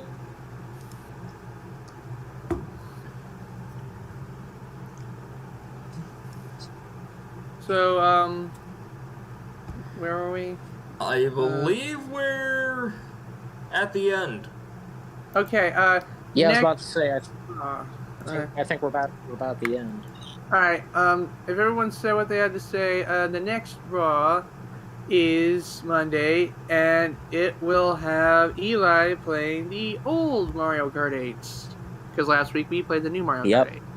Yes, On the Wii. and Yep. looking There at was the a- schedule there was a for swap. SmackDown next week, we're actually going to be talking about PBS Kids, the part 2. Again. Yes, the part Yeah. 2. Oh, part 2. PBS Great. Kids. Yeah, and keep a lookout on the great. live stream channel for the 30th, and that will be Backlash? Yeah. Or is it, Yeah, it's yeah, Backlash. Backlash on the 30th. Franklin's not even it's like 3 weeks away, so why are we talking about it yet? We should have, I don't know why we're still talking about it, even though we're not even ready yet, so, yeah. Yeah. Yeah, we're all fucked. Yeah, Anyway, next, not I was about to say, yeah, because the next Saturday stream is near the end of April. Yes. Yeah, but I don't know why we gotta, I don't know why we gotta, at the start of April. Like, yeah, so I don't know why we gotta promote probably it just yet. give a heads up. Yeah. I don't know. It's Probably a, it's the kind of lineup's, the early lineup's heads not even up. ready yet. people supposed already know the date anyway. Yeah, they know the date already, so what's the point of, Is- reminding Yeah. people? Until we're gonna remind it again until like the 29th, the 29th April 29th episode of SmackDown. That's when we just say, hey, tomorrow is. Right. So we got it. So, Yeah. right, now you Does know any, what the so does heck- anybody got any last few words? I don't know. I don't know. I guess Okay. Fox. I don't know. Okay. Fox can pull up some good ones. They can put up some bad ones, but I don't know. The good ones, like the Yeah, great you're- ones, You're not the wrong. classics. Well, the classics. I feel like, for example, I feel like the great show should just stay for a limited time, not for a long time. Like, for example, Family Guy's been for a long. Also, The Simpsons too. But money's worth. Yeah. Yeah. I guess, for me, just very quickly, I'm glad that, that's part 2. Like, I think that part 2 turned out pretty good, and I'm glad that we because we managed to talk about the rest of the animated shows of Fox Animation, and even, like, mentioning the ones that we did, Simpsons, etc., because it were basically like going back and forth, basically, and